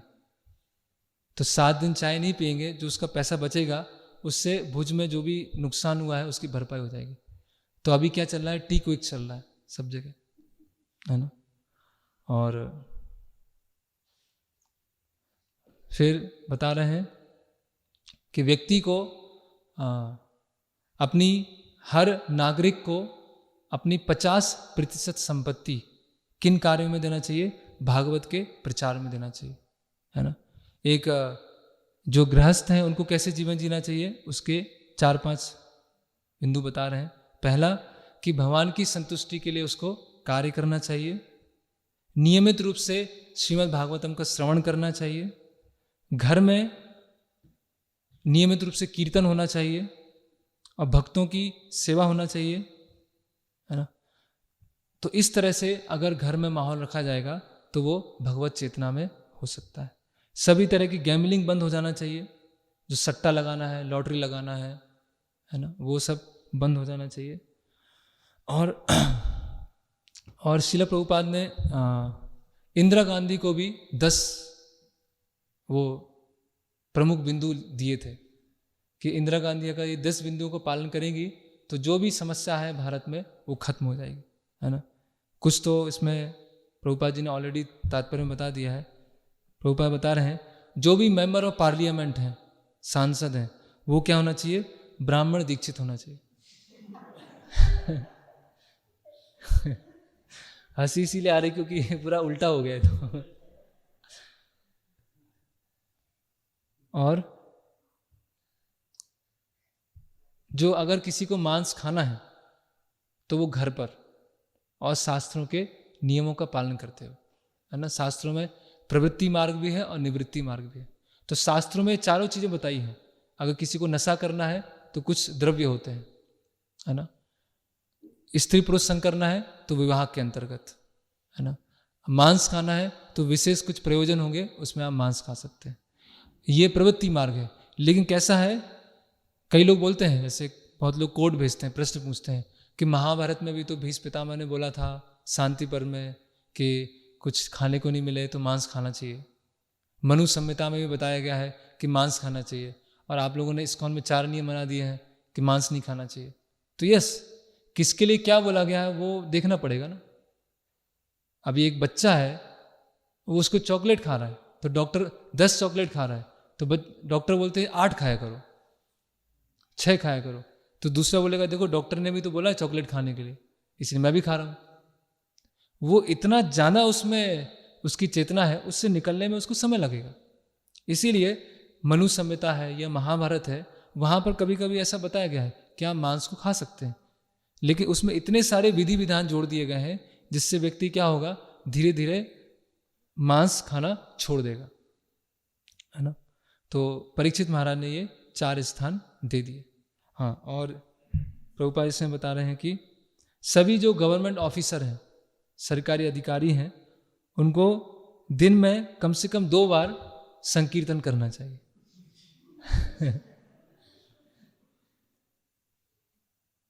है ना। और एक ही रिलीजियस ग्रुप हो, कौन सा, भगवत गीता यथारूप, है ना। जो प्रोस्टिट्यूशन है वो क्या है, दंडनीय अपराध है। और जो गायों का, और हम देखते हैं कि जो गांधी थे वो ऐसा चाहते थे भारत गांव में बसे, है ना। लेकिन क्योंकि उनका शिक्षा का आधार नहीं था, तो बाद में जब डिवीज़न हुआ तो उन्होंने बोला कि हाँ, ये तो जो दूसरे धर्म वाले हैं वहाँ तो गाय खा सकते हैं, इसीलिए उनके लिए हम स्लॉटर हाउस चालू कर देंगे, और स्लॉटर हाउस चल रहे हैं, है ना। तो जब शिक्षा का आधार, जब धर्म के बेसिक स्तंभ ही नहीं पता है कि अहिंसा है, अहिंसो परमो धर्मा बोल रहे हैं, किसके लिए, अपनी कम्युनिटी के लिए, लेकिन बाकी लोग अहिंसा कर सकते, हिंसा कर सकते हैं। तो जो कली पुरुष है उसने आगे बोला कि ये 4 जगह भी बहुत कम है ही नहीं आपके राज्य में, कहीं दिख ही नहीं रही है ना। तो परीक्षित महाराज बोलते हैं ठीक है, एक जगह और दे देता हूं मैं, वहां जाके रहना। कहाँ पर, सोने में, है ना। तो प्रभुपाद क्या बोल रहे हैं कि कलयुग क्या हो गया, गोल्ड स्टैंडर्डाइज्ड हो गया, है ना। और जहाँ पर गोल्ड है वहाँ पे फिर 4 चीज़ें आएंगी, और फिर 4 चीज़ें आएंगी, और फिर कलयुग का प्रभाव बढ़ जाएगा। कहने का मतलब क्या है, जो आजकल का मनी है, जो आजकल का पैसा है, वो क्या है, इन 4 चीज़ों को बढ़ावा दे रहा है ना। वास्तव में पहले आदान प्रदान कैसे होता था, वस्तुओं का आदान प्रदान होता था, है ना। लेकिन धीरे धीरे क्या हुआ, फिर कुछ सिक्के आए, चांदी के सिक्के, सोने के सिक्के, वो आना चालू, उनका आदान प्रदान चालू हुआ। लेकिन फिर अभी सिक्कों को रखना है तो एक बैंक सिस्टम आया कि जो सोने के सिक्के हैं उनको रिजर्व में रख दिया जाएगा, और उसके ही बदले में उतने नोट छापे जाएंगे। तो नोट का आदान प्रदान चालू हो गया, है ना। उसमें है कि 100 रुपये का नोट है, 100 रुपये का नोट है, मतलब उतना कीमत का जो बहुमूल्य चीज़ है वो बैंक में होना चाहिए, ठीक है। तो जितना सोना है उतनी कीमत के नोट छाप दिए गए। लेकिन आगे क्या हुआ कि करप्शन तो धीरे धीरे आता है, तो अभी सोना कम है, नोट बहुत सारे हैं, है ना। तो कृत्रिम रूप से महंगाई बढ़ना चालू हुआ, महंगाई बढ़ती गई। अभी वो दिख रहा है 1000 का नोट है, वो 2000 का नोट, लेकिन उसकी वैल्यू क्या है। प्रभुपाद लिखते हैं कि ये पूरा जो इकोनॉमिक सिस्टम है वो क्या है, पूरा धोखाधड़ी है। आप बैंक के पास जाएंगे और बोलेंगे ये 2000 का नोट है, इसके बदले में मुझे जो सोना है बहुमूल्य चीज़ दे दो, तो बैंक नहीं देगा। अगर वास्तव में वो 2000 का मूल्य कीमती है तो उतना मुझे रिजर्व दे दो, इतना रखा है, लेकिन उतना सोना है ही नहीं, और छापते जा रहे हैं, छापते जा रहे हैं, छापते जा रहे हैं, है ना। जब द्वितीय विश्व युद्ध हुआ तो जर्मनी जब हार गया, तो एक ब्रेड को खरीदने के लिए, एक छोटी सी ब्रेड को खरीदने के लिए बहुत कई जर्मन डॉलर्स भी देते थे, लाखों जर्मन डॉलर भी देते थे, तो भी ब्रेड नहीं मिलता था, है।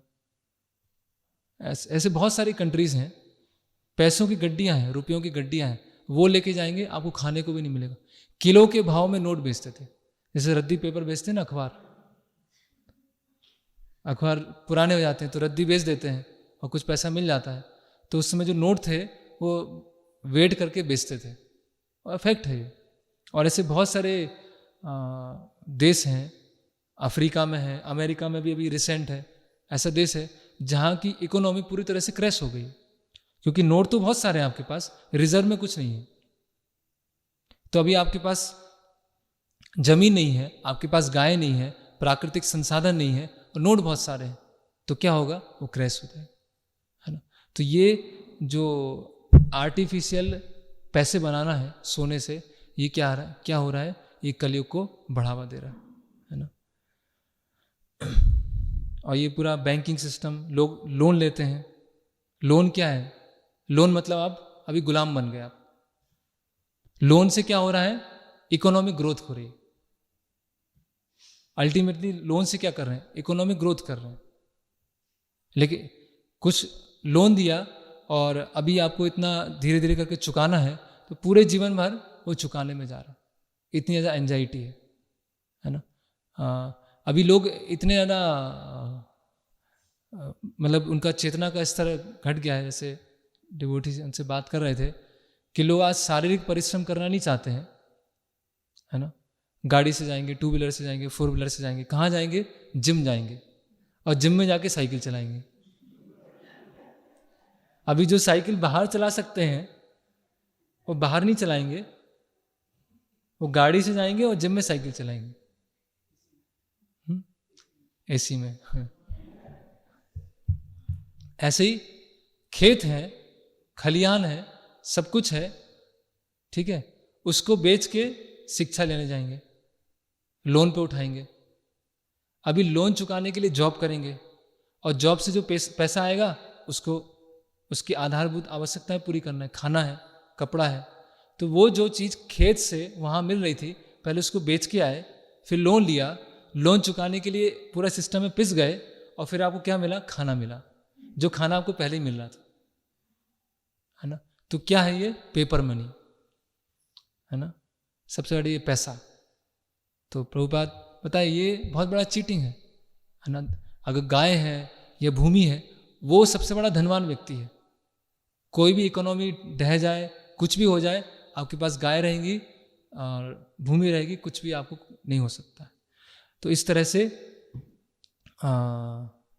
5 जगह कलयुग को प्रदान कर दी गई, है ना। कलयुग रहना चालू कर दिया, और आगे चल के और दूसरा, परीक्षित महाराज ने कलयुग को क्यों आश्रय दिया?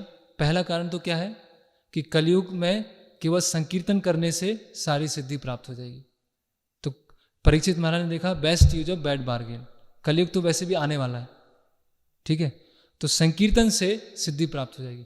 और दूसरा क्या है कि कलयुग में अगर मानसिक रूप से कोई पुण्य करता है या मानसिक रूप से भक्ति करता है, तो वो क्या हो जाती है? उसका काउंटिंग हो जाता है। लेकिन कोई मानसिक रूप से पाप करता है तो उसकी काउंटिंग नहीं होती। तो अगर कोई मानसिक रूप से ही पुण्य करेगा, भक्ति करेगा, तो उसका अकाउंट चालू हो जाएगा, है ना। लेकिन पहले के युगों में था क्या था? अगर मानसिक रूप से आपने पाप भी कर लिया तो क्या होगा? वो आपको उसको सजा मिलेगी।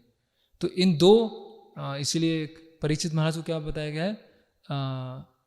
जो सारग्राही होते हैं, कलयुग का जो मुख्य 2 अच्छाई थी वो उन्होंने ग्रहण कर ली, है ना। कि इसका मतलब नहीं कि मानसिक रूप से हम भक्ति करने लगे, है ना। 4 बजे लेटे हुए हैं, उठ चुके हैं, अभी स्नान हो गया है, मंगला आरती में खड़े हैं, क्यों? मानसिक रूप से कर रहे हैं तो भक्ति तो प्राप्त हो रही है, ऐसा नहीं। और मानसिक रूप से पाप करेंगे तो उसका फल नहीं मिलेगा, लेकिन मानसिक रूप से सोचते रहेंगे तो वो क्रियाओं में भी आ सकता है ना। तो इसीलिए उसमें भी सतर्क रहना है। तो ये 2 कारणों की वजह से कलयुग को परीक्षित महाराज ने रखा। और जो प्रभुपाद बता रहे हैं, जो ब्राह्मण हैं, सन्यासी हैं, नेता हैं, एडमिनिस्ट्रेटिव हेड हैं, इन 4 लोगों को बहुत सतर्क रहना चाहिए। जहाँ भी कलयुग के ऐसे लक्षण मिल रहे हैं, तुरंत तैयार होकर वहाँ पर उनको खत्म करने का, दंड देने का प्रयास करना चाहिए। तो इस तरह से कलयुग को दंड मिला और पुरस्कार मिला, है ना। तो यहाँ पर हम विराम लेते हैं, और कल हम देखेंगे कि कैसे कलयुग जो है ब्राह्मण की बुद्धि में आके बैठ गया, और फिर ब्राह्मण ने क्या किया? परीक्षित महाराज को श्राप दिया कि 7 दिन में मृत्यु होगी, और फिर सुखदेव गोस्वामी वहाँ पर भागवत कथा कहने आते हैं।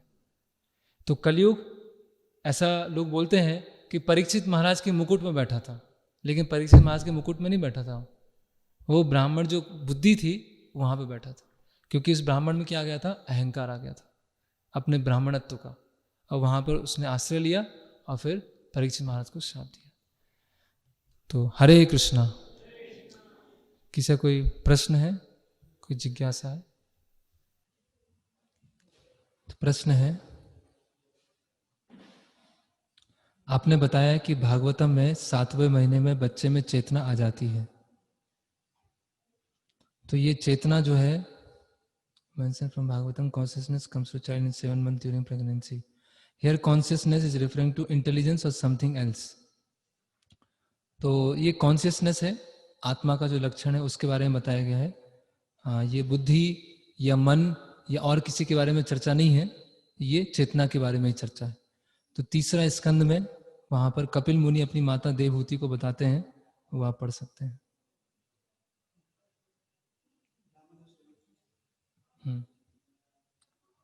दामोदर स्वरूप प्रभु, आप प्रश्न पूछिए।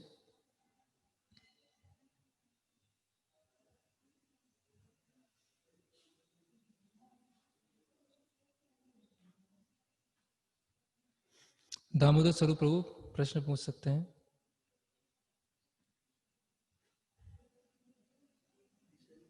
हरे कृष्णा प्रभु जी, हरे कृष्णा। हाँ हरे कृष्णा। हाँ जी प्रभु जी, दंडवत प्रणाम। प्रणाम।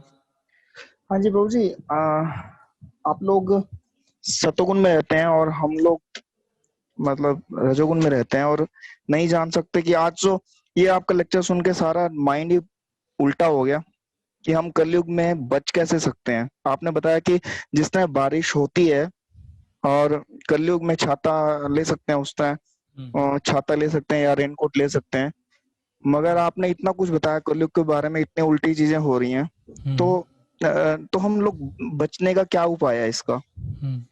तो मैंने बताया, प्रवचन में ही बताया कि प्रभुपाद तात्पर्य में लिख रहे हैं कि गृहस्थ भक्तों को कैसे घर में 2 टाइम कीर्तन करना है, भागवत का श्रवण करना है, भक्तों की सेवा करना है ना, और ऐसे अपने जो कार्य हैं कृष्ण को समर्पित करना है।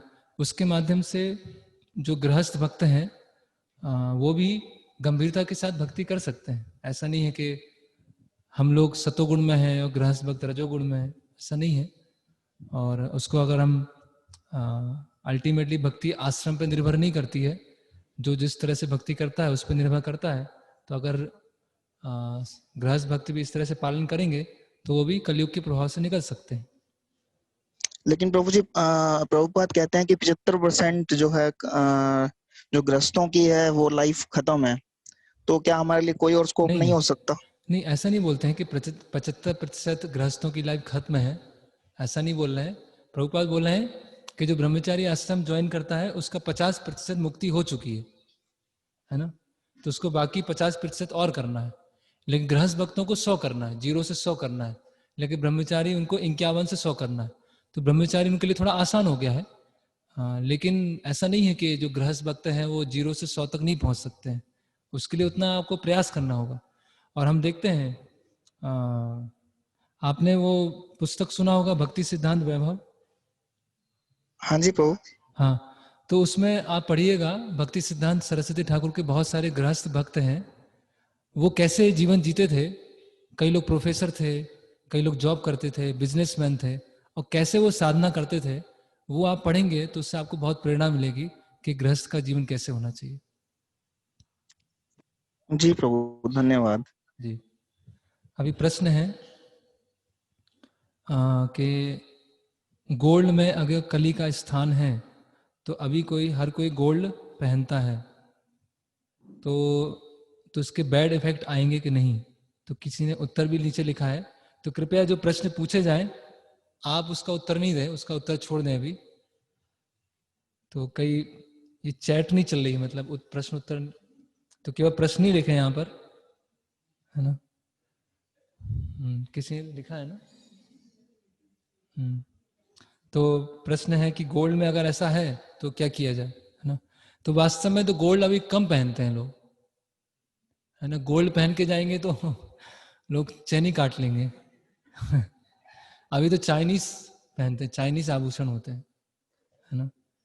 और प्रभुपाद एक जगह अपने कन्वर्सेशन में बोलते हैं कि अभी गोल्ड की जगह प्लास्टिक आ गया है ना। लोग प्लास्टिक के कप हैं, प्लास्टिक की थाली है, हर चीज प्लास्टिक। पहले घोड़ों को या हाथियों को भी सोने से सजाते थे, अभी ऐसी स्थिति आ गई कि खुद के सजने के लिए अगर गोल्ड पहनना है तो भी डर लगता है, क्योंकि बाहर का समाज ऐसा है ना। और फिर स्थिति भी ऐसी है कि गोल्ड नहीं पहनते, आर्टिफिशियल ज्वेलरी पहनते हैं। और दूसरा, अगर गोल्ड पहनना है तो उसके बैड इफेक्ट नहीं आए, तो यस, जिसके लिए वो गोल्ड बना है उसी के लिए पहना जाए, है ना। उसको केवल एक शो ऑफ या दिखावे के लिए ना हो, तो उसके हम प्रभाव से बच सकते हैं। फिर प्रश्न है, प्रभु जी, अगर कली सोने में रहता है, क्या हम सोने को हार पहनाते हैं, उसमें क्या कली हुआ? नहीं। तो वही बताया कि मुकुट था परीक्षित महाराज का, वो सोने का कैसा उपयोग हो रहा है। अभी क्या हो गया है, श्रील प्रभुपाद उसी तात्पर्य में बता रहे हैं, अगर सोने की करेंसी का उपयोग किया जाएगा तो कलयुग का प्रभाव कम हो जाएगा। लेकिन सोने को चेंज कर दिया गया नोट से, और नोट क्या है, अपने आप में चीटिंग है, क्योंकि जितने नोट हैं उतना सोना नहीं है, और आर्टिफिशियल फिर महंगाई, इन्फ्लेशन बढ़ जाता है। फिर can we use it as offered gold, ठीक है। फिर when Lord Krishna disappear from this earth, he display his leela by giving up his body. It is said purpose was to create confusion among non-believers or atheists. How to understand this bewilderment, creation logic, as God is all merciful, always eagerly waiting our return. Okay, तो वही है, भक्तों के माध्यम से सुनेंगे तो भगवान ने अपना शरीर त्याग किया, है ना।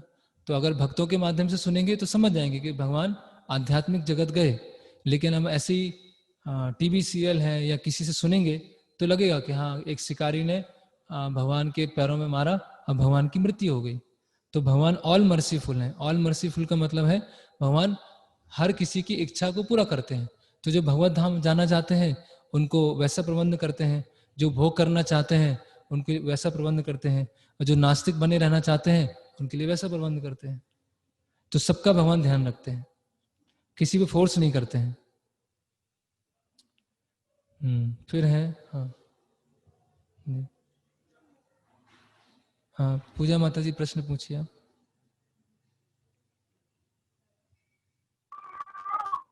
हरे कृष्णा। हरे कृष्णा। हरे कृष्णा। हरे कृष्णा। हाँ प्रभु जी, मैं ऐसा बोल रही थी कि आप बोल रहे थे कि गाय का दूध ही हम लोगों को यूज करना चाहिए। हाँ, तो वो जो भी बच्चों के लिए या उसके लिए दिमाग के लिए अच्छा होता है, और वो गाय प्रसन्नचित्त होनी चाहिए तभी पॉसिबल है। मम्मी जी की तरह मोबाइल दो जी। जी, तो हम लोगों को कैसा इस समय पता चले कि एक गाय प्रसन्नचित्त है कि नहीं है, और उसे कैसे करना है हमें? हमें कैसे पता चलेगा, फिर से रिपीट कीजिएगा। आपने बोला प्रसन्नचित्त गाय का ही दूध बच्चों को, जिससे हम लोगों का जो तंतु है, जो दिमागी तंतु, वो ओपन होंगे, जिसके कारण हम लोग काम नहीं कर पाएंगे, वो वापस वो होंगे। तो हम लोगों को कैसे पता करे, कैसे हम लोगों को मालूम पड़े कि गाय हैं जो गाय दूध देने वाले आ रहे हैं? तो थोड़ा सा आवाज कट रहा था, तो जहां तक मैं समझा हूँ कि कैसे हमको प्रश्न है कि गाय के दूध से हमारे दिमाग के सूक्ष्म तंतु विकसित होते हैं, तो कैसे पता चलेगा कि जो गाय का दूध है वो सही है कि नहीं है। तो उसके लिए तरीका है, जहाँ से भी गाय आ रहा है, दूध हमारे घर पे आ रहा है, उसको हम चेक करें कहाँ से वो लेके आ रहा है, गौशाला चेक करें, क्योंकि बहुत महत्वपूर्ण चीज़ है ना। जैसे हम किसी अपने बच्चों को स्कूल में डालते हैं तो स्कूल वहाँ जाते हैं, प्रिंसिपल से बात करते हैं, पूरा सिस्टम देखते हैं। तो अगर हम गाय दूध कहीं से मंगा रहे हैं तो उसको आंख बंद करके नहीं, उसको पूरा चेक करें कहाँ से वो लेके आ रहा है, क्या है, सही प्रोसेस है कि नहीं, उसको कत्ल खाने तो नहीं भेजा जा रहा है। तो वो सब चेक करने के बाद मिल जाएगा वो। फिर प्रश्न है आनंद गोविंद प्रभु जी का, व्हाट विच, कौन सा श्लोक है जहां पे बताया गया है कि मन में पाप करने। तो ये है पहला स्कंद 18वां अध्याय 7वां श्लोक 1:18-7। उसका अनुवाद और जो तात्पर्य है उसमें बताया गया है 1:18-7। In Kalyuga every product is containing animal things, how to deal with it. तो प्रयास करना है कि जो आयुर्वेद है या जो काउ प्रोडक्ट हैं जिसमें एनिमल फैट, एनिमल टिश्यूज नहीं बने हैं, उसमें सतर्क रहना है। वो हो सकता है थोड़ा सा महंगा हो, जैसे हम दातुन कर सकते हैं, दंत मंजन की जगह दातुन यूज कर सकते हैं, और स्नान करने के लिए साबुन की जगह मुल्तानी मिट्टी है, काली मिट्टी है, वो उपयोग कर सकते हैं। तो ऐसे हर चीज का अल्टरनेटिव है जी। शंकरधर प्रभु प्रश्न पूछिए आप। हरे कृष्ण प्रभु जी, हरे प्रणाम। कृष्ण, प्रणाम। प्रभु जैसे आप जब आप बोल रहे थे कि जैसे कली है, तो जैसे वो शूद्र के साथ तुलना किया गया है, तो ये कैसे इसको समझे, क्योंकि वर्णाश्रम में तो शूद्र भी आता है और कली जो है शूद्र से भी नीचे है, तो उसको कैसे समझे? नहीं, यहाँ पर जो शूद्र की बात की गई है वो भी सही शूद्र की बात नहीं की गई है, क्योंकि शूद्र बनना भी बहुत बड़ी बात है ना। शूद्र में भी ऐसे बहुत अच्छे लक्षण होते हैं, वो वफादार होता है ना, सेवा भाव होता है उसमें, और उसमें भी इंद्रिय नियम निग्रह होता है, स्वामी जैसा रखना चाहे वैसे मैं रहूंगा। तो ये जो कली पुरुष है जो शूद्र बन के आया है वो तो शूद्र से भी नीचा है। तो किस कॉन्टेक्स्ट में जब हम दैवी वर्णाश्रम के परिप्रेक्ष्य में शूद्र बोलते हैं तो उस परिप्रेक्ष्य मतलब वो तो बहुत ऊंची स्थिति है शूद्र रहना। लेकिन जब हम साधारण भाषा में शूद्र बोलते हैं वो मतलब बहुत ही निकृष्ट है, वो तो वर्णाश्रम के बाहर के लोग हैं। वो शूद्र वर्णाश्रम के अंदर वाला शूद्र नहीं है, वो तो वर्णाश्रम के बाहर वाला है ना। जो शोक में द्रवित हो जाता है वो शूद्र है ना, लेकिन जो वर्णाश्रम के शूद्र है वो ऐसे नहीं है जी। धन्यवाद। हरे कृष्ण। फिर प्रश्न है, कलयुग के पहले समाज में कौन से दोष थे? कलयुग में तो नशा, जुआ, पर स्त्री, मांस खाना, ये सब है। पहले भी थे लेकिन व्यापक मात्रा में नहीं थे, कुछ कुछ थे, लेकिन अभी तो पूरी तरह से फैल गए हैं। ये प्रश्न है, आपने वेदों के विषय में बताया। मेरा प्रश्न ये है कि लोग प्रश्न करते हैं कि व्यासदेव ने सारे शास्त्र किस पर लिखे, क्योंकि कागज के आविष्कार तो इसी युग में हुआ है, कृपया स्पष्ट करें। तो पत्तों पर लिखते थे, पांडुलिपि होती थी, पत्तों पे लिखा जाता था, है ना। और इंक भी थी वहां पर, है ना। बहुत सारे पेड़ में जो अलग अलग जो स्याही होती है उससे लिखते थे, है ना। तो पत्तों पे लिखा जाता है। अभी ये प्रश्न हो सकता है वो पत्ता कहाँ पर है, तो अगर कोई बोले तो आप पूछिएगा कि न्यूटन ने जिस अपनी कॉपी में नियम लिखे थे वो कॉपी कहाँ पर है, या आइंस्टाइन ने जहां पे अपनी थ्योरी लिखी थी वो पेज कहाँ पर है। फिर प्रफुल्ल, ओके, प्रभु जी, कलयुग ने महाराज परीक्षित को भी नहीं छोड़ा, फिर हम शूद्रों का क्या होगा? ऐसा नहीं है, ये गलत धारणा है कि इस कलयुग ने महाराज परीक्षित को नहीं छोड़ा, ऐसा तो नहीं आता है। कलयुग ने क्या किया महाराज परीक्षित को? जब 7 दिन भागवतम सुना उन्होंने, उससे बड़ी चीज क्या हो? मृत्यु के समय 7 दिन भागवतम सुनना सुखदेव गोस्वामी से। तो कलयुग तो ब्राह्मण के बुद्धि में आया, और ब्राह्मण को पतन होने से बाकी वर्णों का पतन हुआ। उसमें परीक्षित महाराज का क्या हुआ? कुछ नहीं हुआ, ठीक है, श्राप मिला, और वो तो बड़ी चीज नहीं है। अश्वत्थामा के अस्त्र से भगवान ने बचाया, तो भगवान तो श्राप से ही बचा सकते थे, लेकिन परीक्षित महाराज ने उसको स्वीकार किया, ये समझ के कि अच्छा अवसर है कि अभी सारा राज्य को त्याग कर भागवतम सुनते हैं। तो ऐसा नहीं कि परीक्षित कलयुग ने परीक्षित महाराज को नहीं छोड़ा। फिर और कोई? हाँ, तो जिन्होंने गैलेक्सी 7 जो है अपना प्रश्न पूछे।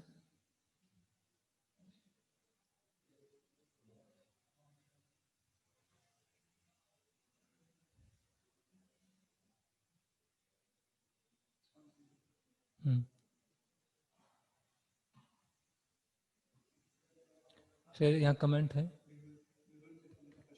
मेहुल प्रश्न पूछिए।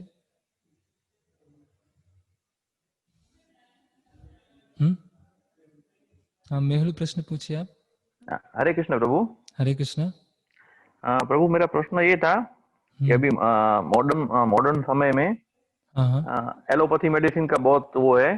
हाँ, तो जितना भी, मेरा भी मेडिकल स्टोर है, तो जितना भी जो कैप्सूल फॉर्मुलेशन आता है उसमें जिलेटिन होता है। यस, तो अगर हमको वो एनिमल प्रोडक्ट में से आता है, ओरिजिन 99% जैसा, जी जी, तो हमको डॉक्टर ने लिख दिया और अभी हमारी प्रेजेंट हेल्थ कंडीशन के कारण वो हमको लेना पड़ रहा है, तो क्या 4 नियमों का भंग हो जाएगा प्रभु? यस। तो जो कैप्सूल हम लेते हैं एलोपैथिक कैप्सूल, तो उसमें जिलेटिन होता है। जो गाय की आंत से जिलेटिन बनता है, तो वो हमको लेने से क्या नियमों का भंग हो जाएगा? हाँ, भंग हो जाएगा।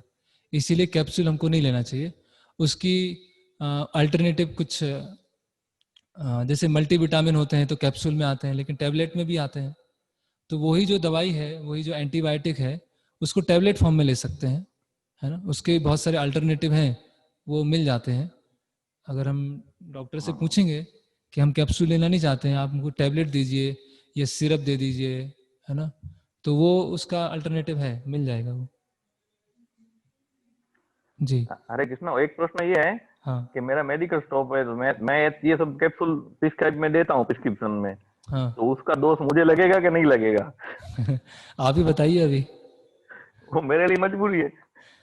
अभी मजबूरी वो बन गई है, मतलब ठीक है, किसी चीज को हम एकदम से परिवर्तित नहीं कर सकते हैं, है ना।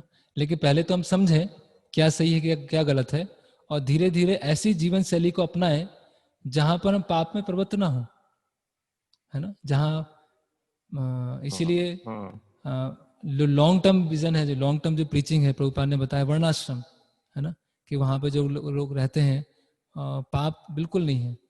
तो जो भी हम शहर में रह रहे हैं, तो अधिक से अधिक प्रयास करें कि ऐसा ऑक्यूपेशन, ऐसे लोगों से डीलिंग है, बहुत ही कम से कम करें, बहुत ही कम से कम, है ना। उसको व्यवहारिक रूप से कैसे किया जाएगा हम्म वो फिर पर्सनली हम चर्चा कर सकते हैं, लेकिन सिद्धांत तो यही है कि हम्म ऐसा ऑक्यूपेशन, ऐसी जीवन शैली को हमसे कम से कम अपनाना है। नहीं तो क्या होगा, हम भक्ति में दृढ़ नहीं हो पाएंगे। कई लोग पूछते हैं कि हम भक्ति में दृढ़ नहीं हो पा रहे, क्यों है? क्योंकि भक्ति भी कर रहे हैं, यहाँ से जाने अनजाने पाप भी हो रहा है। तो पाप भी हो रहा है, भक्ति भी हो रही है, पाप भी हो रहा है, भक्ति हो रहा है, तो भक्ति में दृढ़ नहीं हो पाएंगे फिर। ये है। हम्म। जी धन्यवाद। जी। हरे कृष्णा। हरे कृष्ण। हाँ हरे कृष्णा। प्रभु जी स्मृति करुणा देवीदासी, मैंने चेंज कर लिया नाम। हाँ जी। प्रभु जी अभी हमें पता है कि कलयुग की जो आयु है वो 4,32,000 साल है, और अभी तो सिर्फ 5,000 साल हुआ है, और ऐसा कोई पाप नहीं जो हम सोच सकें वो ना होता हो। प्रभु जी ये बताइए प्लीज कि इसको कैसे समझें कि अभी तो 4,27,000 साल और पड़े हैं। और खुद को, दूसरा क्वेश्चन ये है कि खुद को बहुत फॉर्चुनेट समझते हैं कि हम शिला प्रपात के मिशन से जुड़े हैं, और वो लाइफ में बिल्कुल सी चेंज आया है। लेकिन हाँ ये भी श्योर है कि हम इस जन्म में तो ना बैक टू गॉडहेड जाने वाले हैं, ना ऐसा कुछ होगा। तो हर जन्म के साथ भक्ति और टफ होने वाली है। क्या करें इस चीज के लिए और अपने परिवारजनों के लिए, प्लीज बताइए। तो पहला प्रश्न है कि अभी कलयुग के 5,000 साल ही निकले हैं, 4,27,000 बाकी हैं। तो अभी कलयुग की ऐसी स्थिति आ गई कि कोई ऐसा पाप नहीं है जो आसपास नहीं होता है, है ना। तो ठीक है, तो इतने सारे पाप हो रहे हैं, लेकिन हम बच सकते हैं, है ना। और हम तीव्र भक्ति करेंगे, तीव्र न भक्ति योगे न यजेत पुरुषम परम। जैसे हमने दूसरे लेक्चर में देखा था कि नारद मुनि ने इस तरह से प्रयास किया कि वो उसी जन्म में, मतलब अगले जन्म में वो नारद मुनि बने। तो वैसे हम तीव्रता से प्रयास करेंगे भक्तों के गाइडेंस में रहकर, है ना, प्रभुपाद के शिक्षाओं के अंदर में रहकर, तो हो सकता है ना। कलयुग जाना शक्तिशाली है कि श्रील प्रभुपाद की शिक्षा जाना शक्तिशाली है?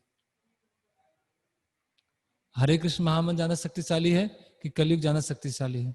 अगर हम सोच रहे हैं कि कलयुग इतना ज्यादा शक्तिशाली है कि हरे कृष्ण महामंत्र भी काम नहीं आएगा, तो उसका मतलब प्रभुपाद की शिक्षाओं पर या हरे कृष्ण महामंत्र पर पूरी श्रद्धा नहीं है।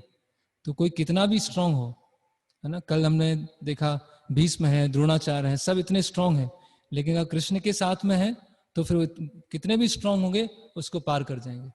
तो प्रभुपाद की पुस्तकें और हरिनाम जो है कलयुग से कहीं ज्यादा शक्तिशाली है, तो उसकी हम पूरी तरह से शरण लेंगे तो निकल सकते हैं।